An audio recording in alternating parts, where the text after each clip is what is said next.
Welcome to YR TV. నేను రంజిత్. తెలంగాణ రాష్ట్ర వ్యాప్తంగా జరుగుతున్న ప్రతి అంశంతో పాటు రాష్ట్ర రాజకీయాలలో జరిగే వాస్తవాలను తెలియజేస్తుంది వైఆర్ టీవీ. ఈరోజు ప్రధానంగా కూడా తెలంగాణ రాష్ట్ర వ్యాప్తంగా మరో అంశం రచ్చగా మారిపోయిన పరిస్థితి కనబడుతుంది.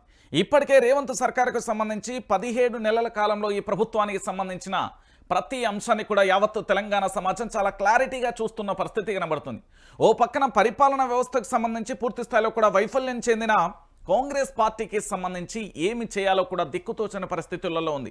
తప్పిదాల మీద తప్పిదాలు చేస్తూ ప్రజల ముందు దోషిగా నిలబడే ప్రయత్నం కనబడుతుంది. చాలా స్పష్టంగా కనబడుతుంది.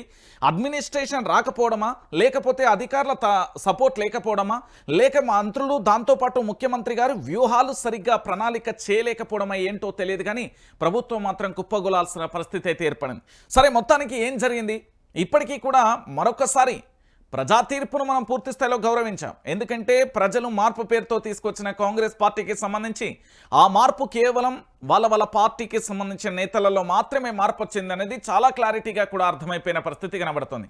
ఇక దానితో పాటు ప్రజలకు ఏం చేస్తారు అంటే 6 గ్యారంటీలు, 13 అంశాలు, 420 హామీలు అనేది అటకెక్కిన పరిస్థితి కనబడుతుంది.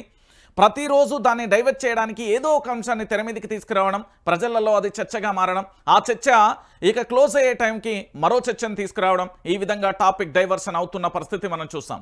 సో ఇలాంటి పరిస్థితులలో రాష్ట్రానికి సంబంధించిన ప్రజలందరూ కాంగ్రెస్ పార్టీ వద్దు బాబోయ్ అంటుంటే, మరో పక్కన సుప్రీంకోర్టు కూడా బిఆర్ గవాయి గారి సిజేఐ జస్టిస్ న్యాయస్థానానికి సంబంధించి పూర్తి స్థాయిలో సుప్రీం కూడా ఆఖరికి రాష్ట్ర ముఖ్యమంత్రి ప్రభుత్వం మీద ఆగ్రహ జ్వాలలు వెళ్ళగెక్కిన పరిస్థితి కనబడుతుంది. నిజానికి రాష్ట్ర ప్రభుత్వానికి సంబంధించి ఎందుకు సుప్రీంకోర్టులో పూర్తి స్థాయిలో కూడా తిట్లు తినాల్సి వచ్చింది, ఎందుకు అధికారులకు సంబంధించి జైలుకు పంపించే ప్రయత్నం చేస్తాను అని ఎందుకన్నారు, ఏంటి సిజేఐ స్థానానికి సంబంధించి జస్టిస్ ఏం చెప్పిర్రు అనేది ఒకసారి మనం చర్చించే ప్రయత్నం అయితే చేద్దాం. మీ అందరికీ తెలుసు, పెద్దగా చెప్పాల్సిన అవసరం లేదు, మీ అందరికీ పరిచయం ఉన్న టాపిక్ పేరే హైదరాబాద్ సెంట్రల్ యూనివర్సిటీకి సంబంధించిన భూములు. ఈ భూములకు సంబంధించి 400 ఎకరాలకు సంబంధించిన ఈ భూముల మీద సుప్రీంకోర్టు నిన్న విచారణ జరిపినప్పుడు పూర్తి స్థాయిలో కూడా మళ్ళొక్కసారి ప్రభుత్వం మీద ఆగ్రహ జ్వాలను వెలగెక్కిన పరిస్థితి కనబడుతుంది. అసలు ఏం జరిగింది?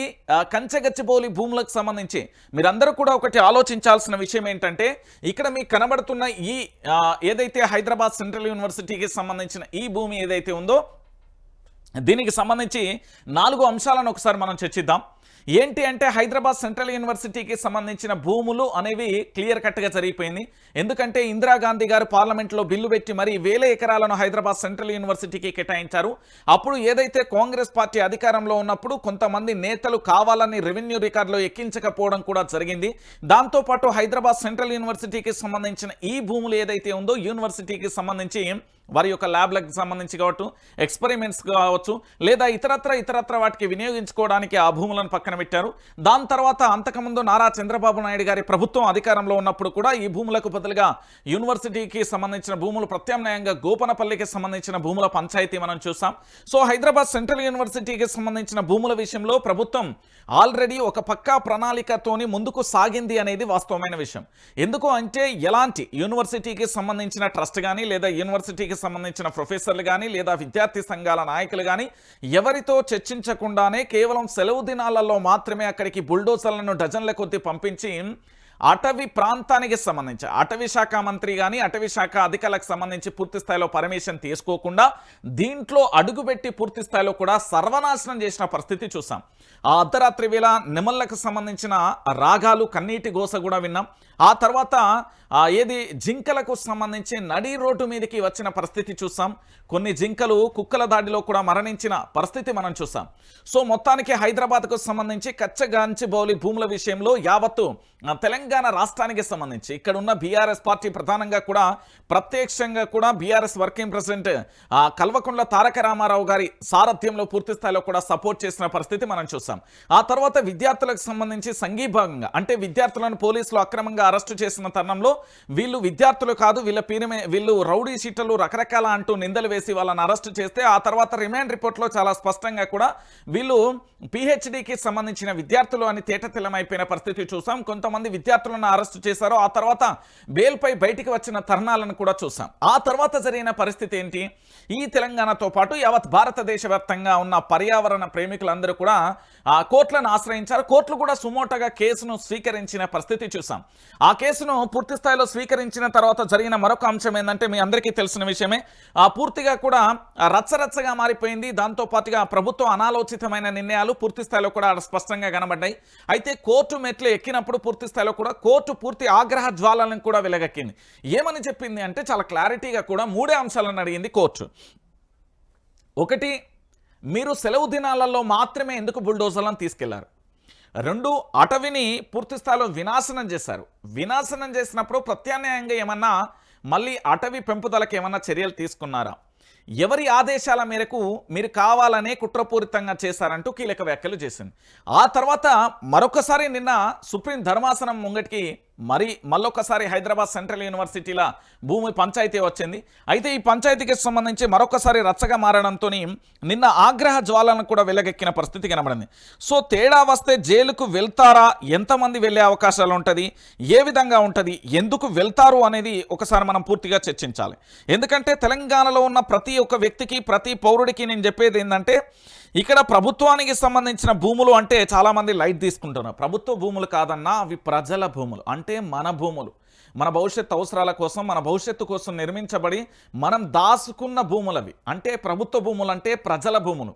ఎవరో ఒకరు అధికారంలోకి వచ్చి, లేదు అధికారాన్ని పరిపాలించడానికి నిధులు లేవు, లేకపోతే జీతాలకు పైసలు లేవు కాబట్టి అమ్మాల్సిందే, లేదా సంక్షేమ పథకాలకు పైసలు లేవు అందుకోసం అమ్ముతున్నామంటే నువ్వు అధికారంలోకి వెళ్ళి దిగునైనా రాజీనామా చేసి వెళ్ళిపో అని మనం ఇవ్వాల్సిన నినాదం రణమది.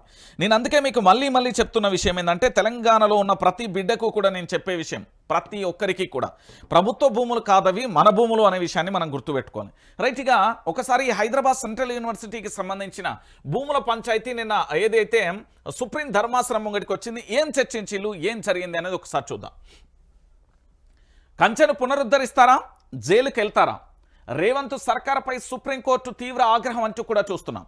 ఏం జరిగింది? సిజేఐకి సంబంధించి బిఆర్ గవాయి గారు, అదేవిధంగా అగస్టిన్ జార్జ్ గారు పూర్తి స్థాయిలో కూడా వీళ్ళ ఆ బెంచ్కి సంబంధించి చర్చించిలు. డజన్ బుల్డోజర్లను తెచ్చి వేల చెట్లను కూల్చేస్తారా? వారాంతాన్ని అనుకూలంగా మలుచుకుంటారా? పక్కా ప్లాన్తోనే ఇదంతా చేశారని తెలుస్తున్నది. అడవిని అక్కడ ఎలా పునరుద్ధరిస్తారో చెప్పండి, లేదంటే సిఎస్ అరడజన్ అధికారులు జైలుకే. సుప్రీంకోర్టు ద్విసభ్య ధర్మాసనం తీవ్ర హెచ్చరిక. కంచగచ్చిబౌలి విచారణ 23 అంటే జూలై 23కు వాయిదా వేసిన పరిస్థితి కనబడుతుంది. అయితే ఇక్కడ ఏమేం జరిగింది, ఏమేం చర్చించిల్లు అనేది కూడా ఒకసారి మనం లోతుగా వెళ్లే ప్రయత్నం అయితే చేద్దాం. కంచగచ్చిబౌలిలో విధ్వంసం చేసిన అటవీ ప్రాంతాన్ని పునరుద్ధరిస్తారా, లేదా అధికారులను జైలుకు పంపమంటారా అంటూ సుప్రీంకోర్టు రాష్ట్ర ప్రభుత్వంపై తీవ్ర ఆగ్రహాన్ని వ్యక్తం చేసింది. ముందస్తు ప్రణాళిక ప్రకారమే యూనివర్సిటీ పక్కన అటవీ ప్రాంతాన్ని ధ్వంసం చేసినట్లుగా ప్రాథమిక ఆధారాలను బట్టి తెలుస్తున్నదని ప్రధాన న్యాయమూర్తి బిఆర్ గవాయ్, జస్టిస్ అగస్టిన్ జార్జ్ తో కూడిన ధర్మాసనం వ్యాఖ్యానించింది. అటవీ ప్రాంతాన్ని పునరుద్ధరిస్తారో లేక తమ అధికారులను జైలుకు పంపుతారో రాష్ట్ర ప్రభుత్వమే తేల్చుకోవాలని సుప్రీంకోర్టు చాలా క్లారిటీగా క్లియర్గా ఏమని చెప్పిలంటే, మీరు అటవీని పునరుద్ధరిస్తారా లేకపోతే మీ అధికారులను మీరే జైలుకు పంపిస్తారా అంటూ కూడా అడిగిన పరిస్థితి కనబడుతుంది. అయితే ఇక్కడ ఒక విషయాన్ని చూడండి, ఏంటంటే ఉద్దేశపూర్వకంగానే అటవీ ప్రాంతం కచ్చగచ్చిబౌలి భూములు ఏవైతే ఉన్నాయో అవి ఉద్దేశపూర్వకంగానే ధ్వంసమైనట్లుగా చాలా క్లారిటీగా కూడా సుప్రీంకోర్టు ధర్మాసనం విశ్వసించింది. ఏ విధంగా అనేది కూడా ఒకసారి ఇక్కడ చూద్దాం. 71 ఎకరాల అడవిని నిర్మించాలి, నిబంధనలు తుంగలో తొక్కిన సర్కార్. ఏది జీవావరణ వ్యవస్థను పూడ్చలేని నష్టం. కంచగచ్చిబౌలి భూములపై సిఈసికి నివేదిక అంటూ కూడా చూస్తున్న పరిస్థితి. అయితే సిఈసి సంబంధించి ఏం సూచనలు చేసింది, దానికంటే ముందు అసలు ఏం జరిగింది? కంచగచ్చిబౌలి ప్రభుత్వ విధ్వంసానికి పాల్పడిందని, నిబంధనలను తుంగలో తొక్కిందని సెంట్రల్ ఎంఫర్డ్ కమిటీకి సంబంధించి సిఈసికి సంబంధించి ఏది స్పష్టం చేసింది. కంచగచ్చిబౌలి భూములపై అధ్యయనం చేయాలన్న సుప్రీంకోర్టు ఆదేశాల మేరకు సిఈసి ఇటీవల రాష్ట్రంలో పర్యటించింది. గురువారం సుప్రీంకోర్టుకు నివేదిక అందజేసింది. కంచగచ్చిబౌలి మొత్తం విస్తీర్ణం 409.12 ఎకరాలు కాగా ప్రభుత్వ బుల్డోజర్లను పెట్టి మొత్తం 104.95 ఎకరాలలో చెట్లను నరికివేతకు పాల్పడిందని చెప్పింది. ఇందులో 71 ఎకరాలలో అడవి విస్తరించి ఉండేదని, దీనిని ప్రభుత్వం పూర్తిగా నిర్మూలించినట్టుగా కూడా సిఈసి తెలిపింది. ప్రభుత్వం కంచగచ్చిబౌలిలో కేవలం అడవిని నాశనం చేయలేదని ప్రజల నమ్మకాన్ని, రాజ్యాంగబద్ధంగా విధులను, సుప్రీంకోర్టు ఆదేశాలను అవమానించిందని కూడా అభిప్రాయపడ్డ పరిస్థితి కనబడుతుంది. ఏం జరిగింది దానివల్ల? జీవావరణానికి సంబంధించి వ్యవస్థకు తీరని నష్టం జరిగింది. కంచగచ్చిబౌలి భూములలో అద్భుతమైన జీవావరణ వ్యవస్థ ఉందని సిఈసి స్పష్టం చేసింది. రాష్ట్ర ప్రభుత్వం 104 ఎకరాలలో అడవులను ధ్వంసం చేయడంతో అక్కడి జీవావరణ వ్యవస్థకు అంటే జంతు జాతికి పూడ్చలేని నష్టం వాటిల్లినట్టుగా కూడా స్పష్టం చేసింది. అటవీ శాఖ ఇచ్చిన నివేదిక ప్రకారం కాంట్రాక్ట్ అంటే 104 ఎకరాలలోని 1399 అనుమతి పొందిన చెట్లను, 125 అనుమతి లేని చెట్లను కూడా నరికివేసినట్లుగా చెప్పింది. ఆర్టికల్ 48A, ఆర్టికల్ 21 ప్రకారం ప్రభుత్వ భూములు, వనరులను రక్షించాల్సిన బాధ్యత ప్రభుత్వంపై ఉంటుంది, ప్రభుత్వాలపై ఉంటుందని గుర్తు చేస్తూ కంచగచ్చిబౌలి ఆ బాధ్యతలో విఫలం కావడం నేరంతో సమానమన్నట్టు కూడా ఇక్కడ చాలా స్పష్టంగా కూడా అభిప్రాయపడింది. ఎందుకు వెనక్కి తీసుకెళ్తున్నట్లు? మరోవైపు రాష్ట్రంలో 43 లక్షల ఎకరాల అటవీ భూములు ఉన్నాయని ప్రభుత్వ నిరుడు ఏప్రిల్లో కేంద్ర పర్యావరణ శాఖకు సమాచారం ఇచ్చిందని, 2 నెలల్లో ఆ నివేదిక ఉపసంహరించుకుందని, కొన్ని సాంకేతిక కారణాల వల్ల ఉపసంహరించుకున్నట్టు సిఈసి తన నివేదికలో పేర్కొంది. దీంతో అటవీ భూములను లెక్కలను తారుమారు చేసేందుకు ప్రభుత్వం ఈ చర్యకు పాల్పడిందన్న అనుమానాలు పూర్తిస్థాయిలో వ్యక్తమవుతున్నాయని, మరోవైపు అటవీ ప్రాంతాలను గుర్తించేందుకు ప్రభుత్వం ఈ ఏడాది మార్చిలో నియమించిన కమిటీలో నిపుణులు లేరని సిఈసి అభిప్రాయపడింది. కమిటీని పునర్నిర్మించాలని సూచించింది. భూములను రక్షించాలన్న సుప్రీంకోర్టు ఆదేశాల మేరకు ప్రభుత్వం ఆలస్యంగా మేల్కొంటుంది అని కూడా చెప్పింది. అసలు ఇక్కడికి వచ్చిన అంటే హైదరాబాద్ సెంట్రల్ యూనివర్సిటీకి వచ్చి ఆ పూర్తి స్థాయిలో కూడా ఏ విధంగా ఏమేమో ఇక్కడ పూర్తి స్థాయిలో అధ్యయనం చేసింది, దాంతోపాటు సుప్రీంకోర్టుకు ఏం చెప్పింది అనేది కూడా ఇక్కడ చాలా కీలకమైన అంశం అండి. ఇది అందరికీ కూడా తెలవాల్సిన పరిస్థితి కనబడుతుంది. అయితే ఇక్కడికి వచ్చిన తర్వాత కంచగచ్చిబౌలికి సంబంధించి పూర్తి స్థాయిలో కూడా విషయాలన్నింటినీ కూడా ఒకసారి మనం చూసే ప్రయత్నం అయితే చేద్దాం. ఈ భూమిని తక్షణమే అరణ్యంగా ప్రకటించి రక్షణ బాధ్యత ప్రభుత్వం తీసుకోవాలి. ఏమని చెప్తున్నదన్నా? హైదరాబాద్ సెంట్రల్ యూనివర్సిటీకి సంబంధించిన భూమి ఏదైతే ఉందో ఆ భూమిని అరణ్యంగా ప్రకటించి రక్షణ బాధ్యత కూడా ప్రభుత్వమే తీసుకోవాలి. మొదటి సూచన. రెండో సూచన ఏంటన్నా? 104.95 ఎకరాలలో భారీగా మొక్కలను పెంచి పూర్వస్థితికి తీసుకురావాలి. ఎందుకు అంటే పూర్తి స్థాయిలో విధ్వంసానికి పాల్పడ్డారు. 71 ఎకరాలలో అడవి విస్తరించుంటే దాన్ని సర్వనాశనం చేసిల్లు కాబట్టి 104 ఎకరాలు 104.95 ఎకరాలలో భారీగా మొక్కలను పెంచి పూర్వస్థితికి మళ్ళీ అడవి వాతావరణాన్ని మీరు సృష్టించాలి. మీ బాధ్యత. జీవావరణం, అరుదైన వృక్షం, జంతుజాతి వంటి వాటిని దృష్టిలో ఉంచుకొని ఈ ప్రాంతాన్ని రిజర్వ్డ్ ఫారెస్ట్గా ప్రకటించాలి. ఎందుకంటే మనం అందులో నెమళ్ళను చూసాం, దాంతోపాటు జింకలను చూసాం, దాంతోపాటు మరికొన్ని జీవాలను కూడా మనం స్పష్టంగా కళ్ళ ముందు కొన్ని వీడియోలలో కూడా ఖచ్చితంగా చూసాం. సో ఖచ్చితంగా కూడా దాన్ని రిజర్వ్డ్ ఫారెస్ట్గా ప్రకటించాలి. ఈ ప్రాంతంలోని జలాశయాలను సంరక్షించాలి. అక్కడ చిన్న చిన్న చెరువులు అవన్నీ కూడా మనకు కనబడ్డాయి, మనందరం కూడా చూసిన పరిస్థితి కనబడుతుంది. సో దాంతోపాటుగా ఈ ప్రాంతంలోకి మురుగునీరు రాకుండా పూర్తి స్థాయిలో ఏడాదిలో ప్రభుత్వం ప్రత్యామ్నాయ చర్యలన్నీ కూడా చెయ్యాలి అంటూ కూడా చెప్పిన పరిస్థితి కనబడుతుంది. అంటే ప్రభుత్వానికి సంబంధించి పూర్తి స్థాయిలో కూడా ఏమంటున్నది, ఎట్లా అంటున్నది అనేది కూడా ఒకసారి చూడండి. ఇక దాంతోపాటుగా ఇంకొక అంశాన్ని ఏం చేసింది అంటే అన్ని రకాలుగా కూడా సజెషన్స్ ఇస్తూ అటవీ పరిరక్షణ కమిటీని పునర్నిర్మించాలి. శాస్త్రవేత్తలు, రిమోట్ సెన్సింగ్ నిపుణుల కమిటీలో చేర్చాలి. ఎవరు పడితే వాళ్ళని చేర్చొద్దు అంటూ కూడా చెప్పిన పరిస్థితి. దాని మీద అవగాహన ఉండి వాళ్ళకు తెలిసిన వ్యక్తులను మాత్రమే చేర్చాలి అంటూ కూడా చెప్పిన పరిస్థితి కనబడుతుంది. ఇక రాష్ట్రంలోని ప్రభుత్వ భూములలో అటవీ తరహా ప్రాంతాలను గుర్తించేందుకు అత్యున్నత న్యాయస్థానానికి సంబంధించి కమిటీని నియమించాలి. ఈ నివేదిక తయారు చేయడానికి ఫారెస్ట్ ఆఫ్ ఇండియాకు 14.52 లక్షలు ఖర్చు అయిందని, సో ఈ మొత్తాన్ని రాష్ట్ర ప్రభుత్వం చెల్లించాలి అంటూ కూడా చెప్పిన పరిస్థితి కనబడుతుంది. సిఈసికి సంబంధించి సూచనలు ఇవ్వడంతో పాటుగా పూర్తి స్థాయిలో 14.52 లక్షలైంది. ఎందుకంటే ఈ కమిటీ వచ్చి పూర్తి స్థాయిలో ఏమేం జరిగింది, ఏమేం కథ అనేది పూర్తి స్థాయిలో వివరించింది కాబట్టి వాటన్నింటికి సంబంధించి పూర్తిగా కూడా మనం చూసాం కాబట్టి సో హైదరాబాద్ సెంట్రల్ యూనివర్సిటీకి సంబంధించి పూర్తిగా కూడా మళ్ళీ నష్ట నివారణ చర్యలు చేపట్టమంటూ కూడా చెప్పింది. దాంతోపాటుగా నిన్న ఏదైతే సుప్రీంకోర్టుకు సంబంధించి ఆగ్రహ జ్వాలను వెళ్ళగక్కింది కదా, దాంట్లో కోర్టు ఏం చెప్పినా వింటామంటూ కూడా చెప్పింది. ఈ కేసులో గురువారం జరిగిన విచారణ సందర్భంగా తెలంగాణ ప్రభుత్వం తరపున సీనియర్ న్యాయవాది అభిషేక్ మను సింగ్ వాదనలు వినిపించారు. కంచగచ్చిబౌలి భూములలో ప్రభుత్వం తన కార్యకలాపాలను మొత్తం నిలిపివేసిందని చెప్పారు. సర్వోన్నత న్యాయస్థానం ఇచ్చే ఆదేశాలను తూచా తప్పకుండా పాటిస్తామని తెలిపారు. ఈ సందర్భంగా ధర్మాసనం జోక్యం చేసుకుంటూ అటవీ పునరుద్ధరణకు ప్రభుత్వం వద్ద ఏమైనా ప్రణాళిక ఉందా లేదా అని ప్రశ్నించి ఆ ప్రాంతంలో భారీ స్థాయిలో మొక్కలను పెంపకం చేపడుతున్నట్లు కూడా ఏది ఇక్కడ పూర్తి స్థాయిలో వాళ్ళ అభిషేక్ మను సింగ్ సంబంధించి చెప్పారు. రాబోయే వానాకాలంలో ఈ ప్రక్రియ పూర్తి స్థాయిలో కూడా చేస్తామన్నాడు. దీనిపై చాలా వరకు కూడా చర్చ కొనసాగిన పరిస్థితి కనబడుతుంది. సో మొత్తానికి ఇక్కడ ఏం జరుగుతున్నది అంటే ఈ కంచగచ్చిబౌలికి సంబంధించిన భూముల వ్యవహారం రాష్ట్ర వ్యాప్తంగా రచ్చగా మారిన పరిస్థితి అయితే కొనసాగింది. సో మొత్తానికి రాష్ట్రానికి సంబంధించి ఆఖరికి ప్రజలు తిట్టడంతో పాటు ప్రజలతో పాటు పూర్తి స్థాయిలో కూడా ఇక్కడ సుప్రీంకోర్టు కూడా తిట్లదండం అందుకోవడంతో ప్రభుత్వం ఏమి చేయాలో అర్థం కాని పరిస్థితులలో ఉంది.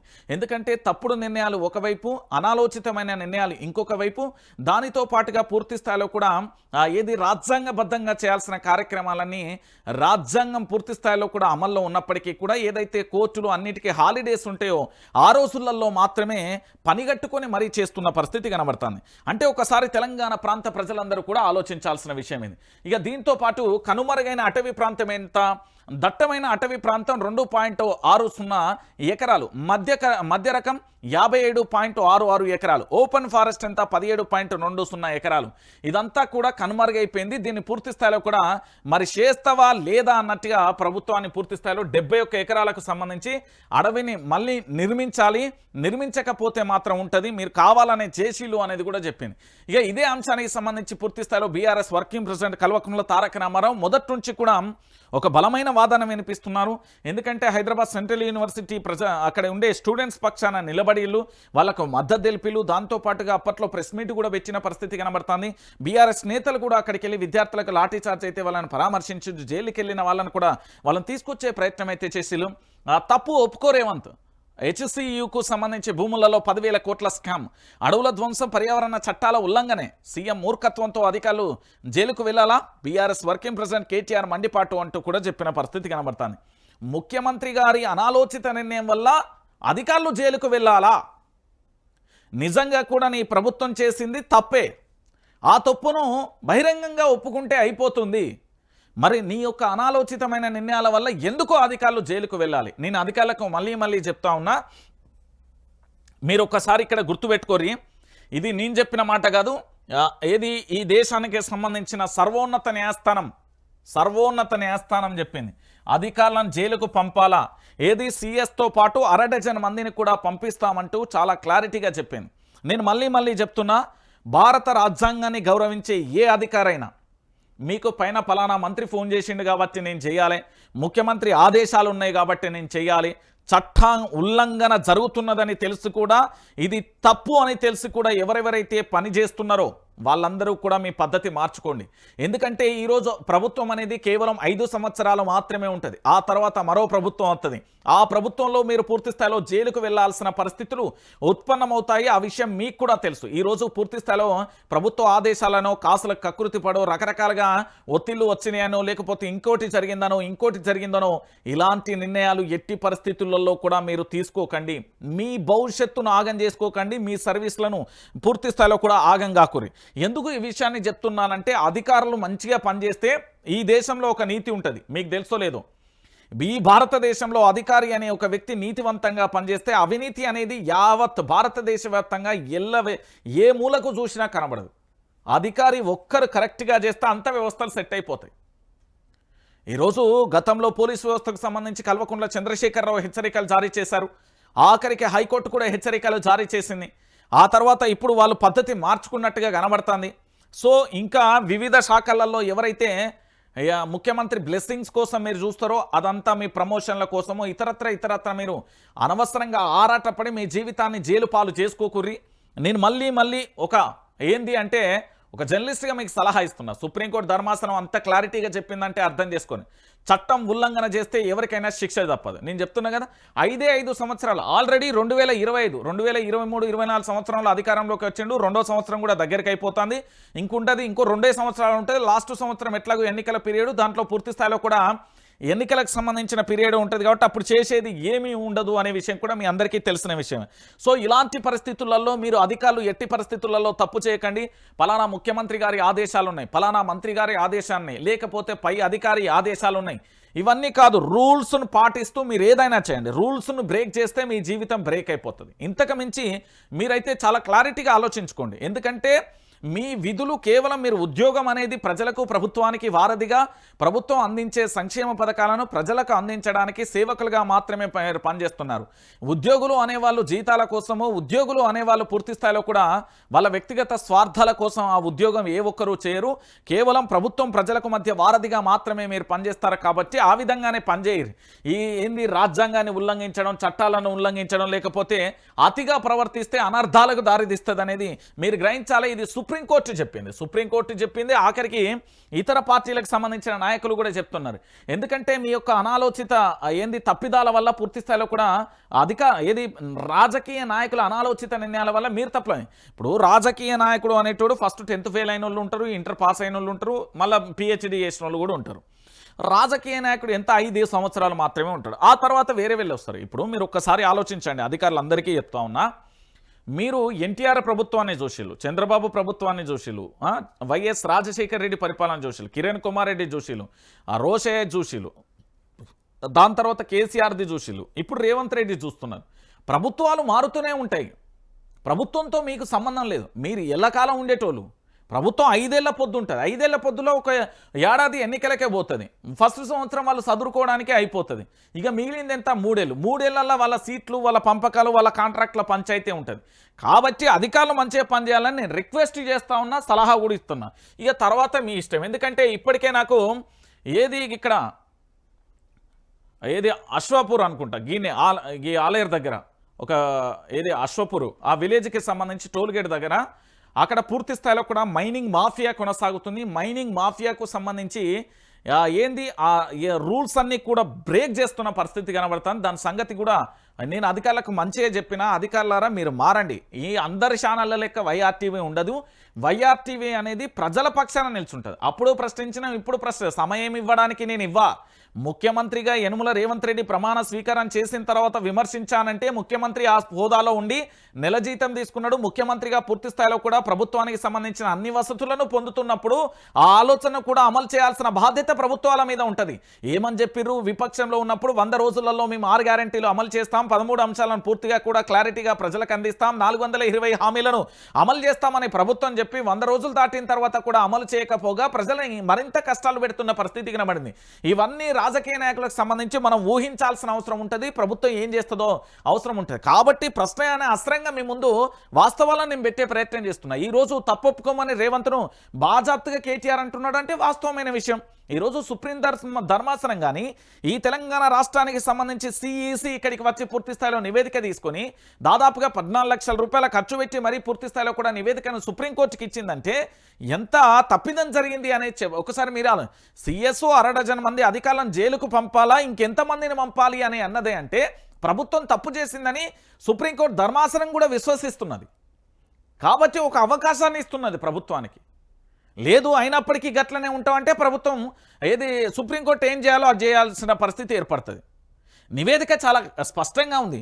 ఉద్దేశపూర్వకంగానే హైదరాబాద్ సెంట్రల్ యూనివర్సిటీ భూముల ధ్వంసం జరిగింది అనేది చెప్తా ఉన్నది.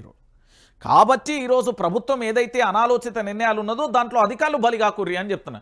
సో మొత్తానికి హైదరాబాద్ సెంట్రల్ యూనివర్సిటీకి సంబంధించి జైలు కొట్టి ఈరోజు హైదరాబాద్ సెంట్రల్ యూనివర్సిటీ భూములను రక్షించిన వారందరికీ కూడా సెల్యూట్. ఎందుకంటే దేశవ్యాప్తంగా అనేక యూనివర్సిటీల నుండి విద్యార్థి సంఘాల నాయకుల నిరసన, హైదరాబాద్ సెంట్రల్ యూనివర్సిటీ విద్యార్థుల పాపం వల్ల ఏ తల్లి కన్న బిడ్డలో కానీ వాళ్ళ ఒంటి మీద లాఠీ దెబ్బలు పడ్డా కూడా మా భూములు మేము చదువుకోవడానికి వచ్చాను, చదువుకొని వెళ్లకుండా ఆ చదువుకున్న ఏదైతే విద్యాలయం ఆ దేవాలయాన్ని కాపాడుకునేందుకు వాళ్ళు పూర్తి స్థాయిలో రోడ్ల మీదకి వచ్చి రణం చేసి గర్జించి పూర్తి స్థాయిలో ఈరోజు హైదరాబాద్ సెంట్రల్ యూనివర్సిటీ భూములను దక్కించుకున్నారంటే అది కేవలం హైదరాబాద్ సెంట్రల్ యూనివర్సిటీ విద్యార్థులకే దక్కుతుంది ఆ ఘనత. నేను చెప్తున్నా కదా.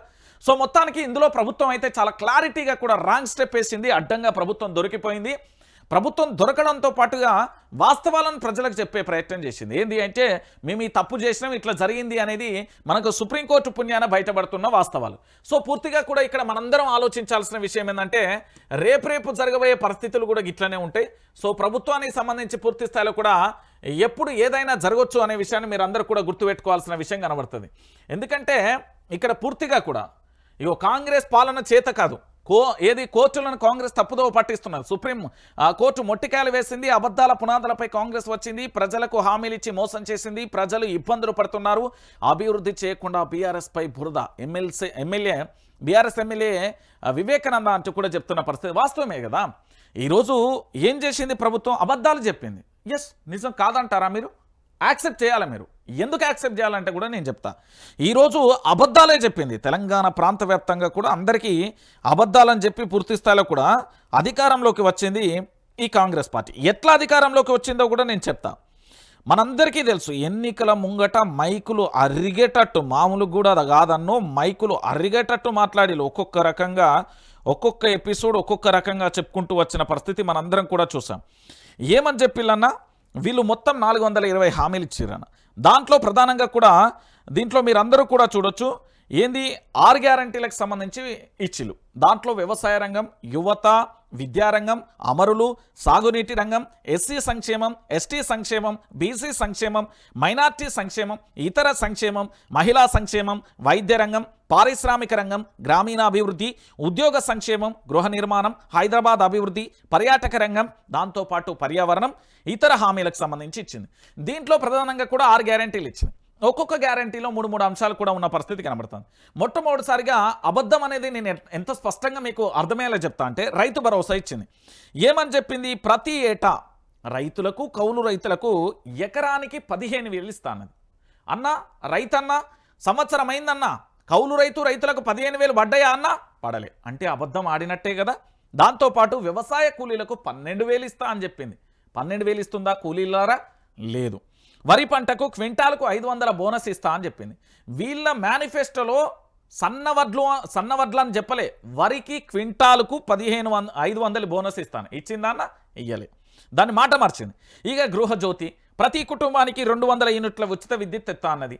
అది ఒక్క మీటర్ 201 కథమే. పీకేసీలు ఎండాకాలం వచ్చింది, ఖచ్చితంగా కూలర్లు, ఫ్యాన్లు అన్నీ తిరుగుతూ ఉంటాయి.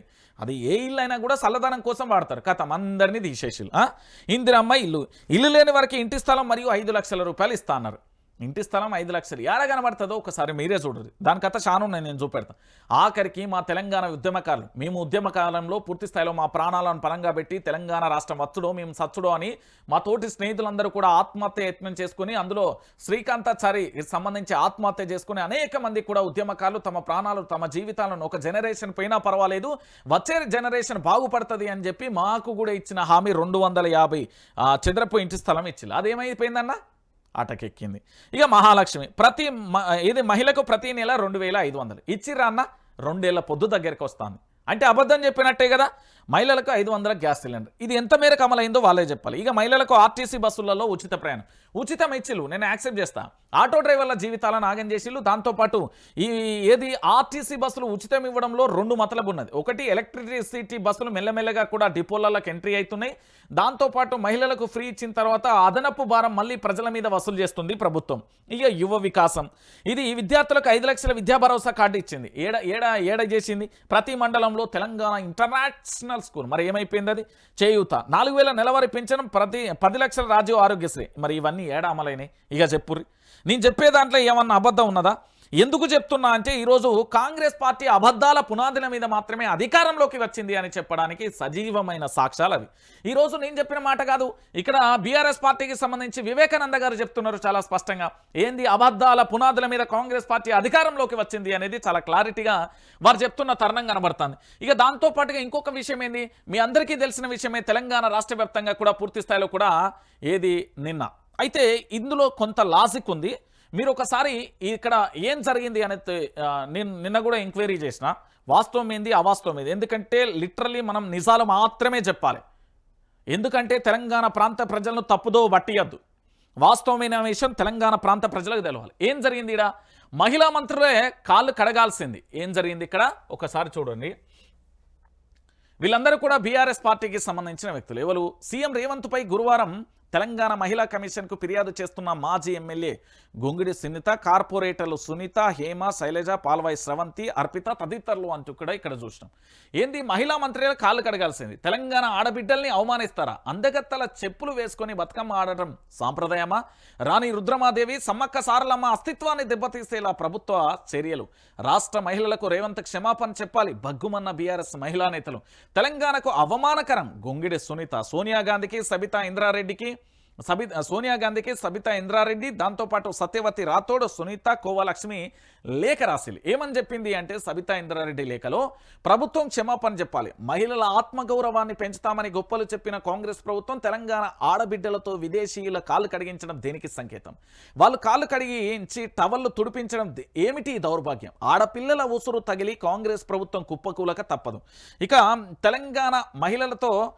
తెలంగాణ మహిళా లోకానికి రాష్ట్ర ప్రభుత్వం క్షమాపణలు చెప్పాలంటూ మాజీ మంత్రి సబితా ఇంద్రారెడ్డి ఏంది పూర్తి స్థాయిలో కూడా చెప్పిన పరిస్థితి కనబడింది. అయితే నిన్న అసలు అదొకసారి వీడియో మీకోసం నేను మళ్ళొకసారి ప్లే చేస్తా, ఎందుకంటే మీ అందరికీ కూడా ఆ వీడియో తెలవాల్సిన పరిస్థితి కనబడుతుంది. ఎందుకంటే చాలామంది కూడా ఇగో ఒక్కసారి దీనికి సంబంధించి నేను ఒకసారి చూపెడుతున్నా వినండి. అంటే ప్రభుత్వం వాదన ఎట్లా ఉంది, దీంతో పాటు ప్రభుత్వంతో పాటు ఇక్కడ ఏమేం జరిగింది అనేది మనందరం కూడా చూడాలి.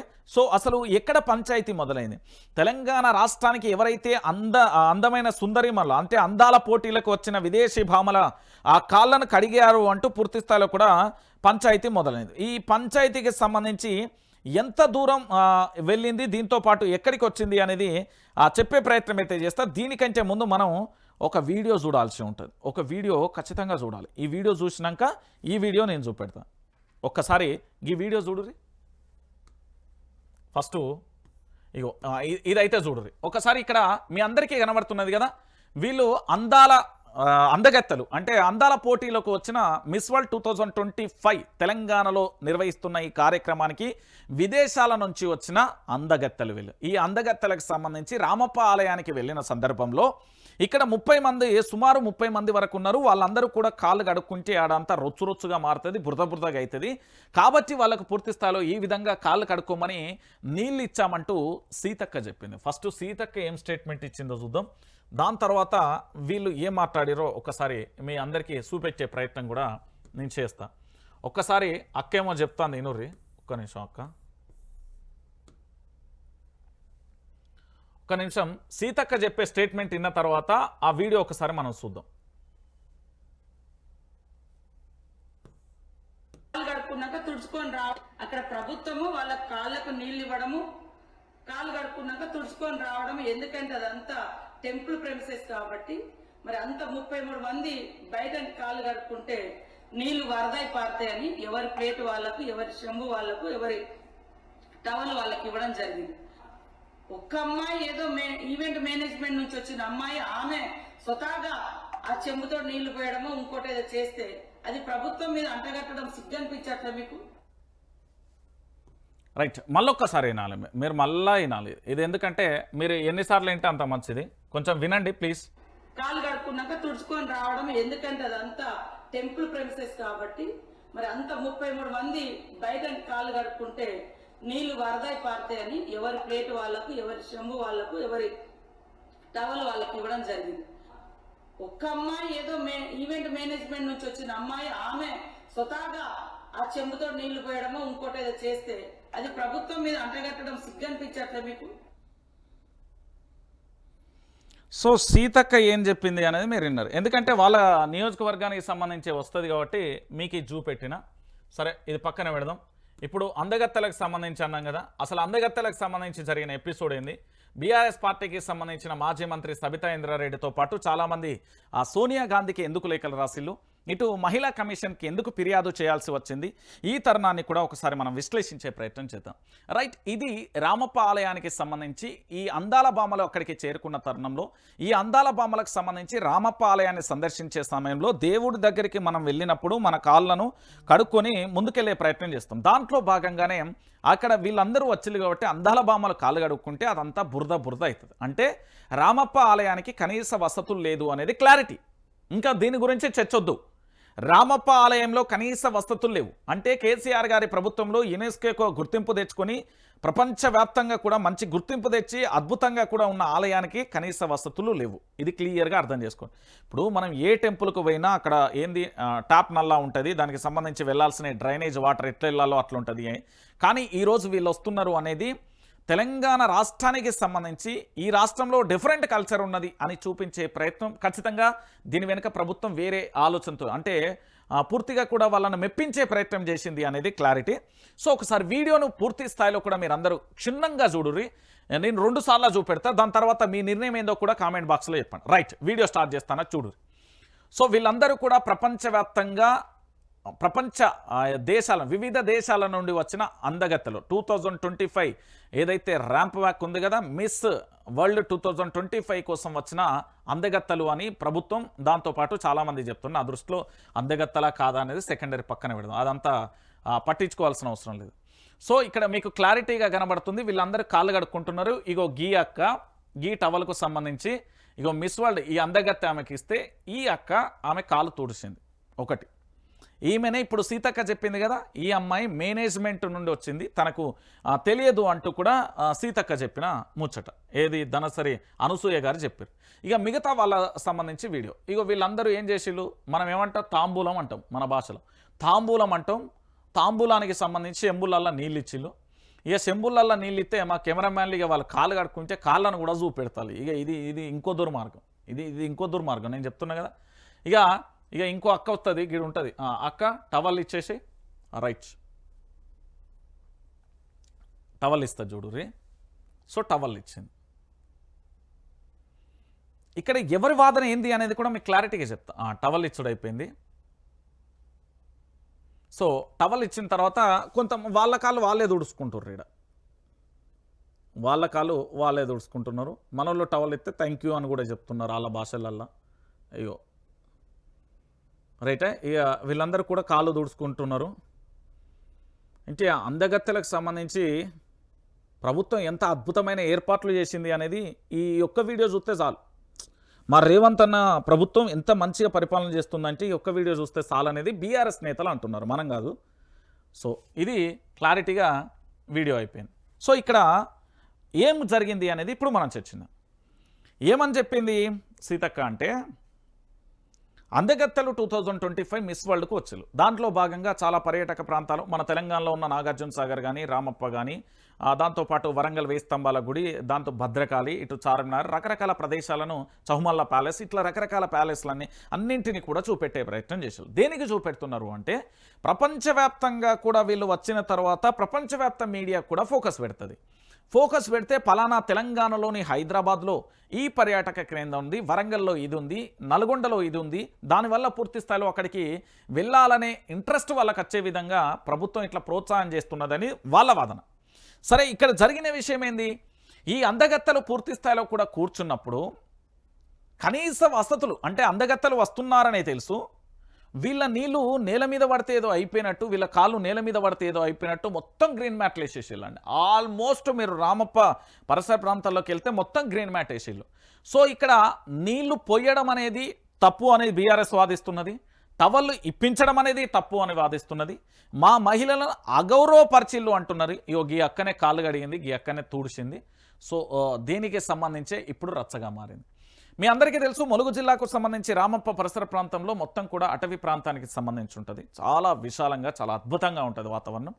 సో ఇక్కడ ప్రభుత్వం వాదన ఏమంటున్నది అంటే, ఎవరో ఒక అమ్మాయి మేనేజ్మెంట్ నుండి వచ్చిన అమ్మాయి తనకు తెలియకుండా టవల్ ఇచ్చి తూడడం కానీ నీళ్లు పోయడం చేసింది. అది ఆ ఒక్క అమ్మాయి చేసిన దాన్ని పూర్తి స్థాయిలో మీరు అందరూ ఎట్లా అంటారు అనేది మంత్రి గారి వాదన.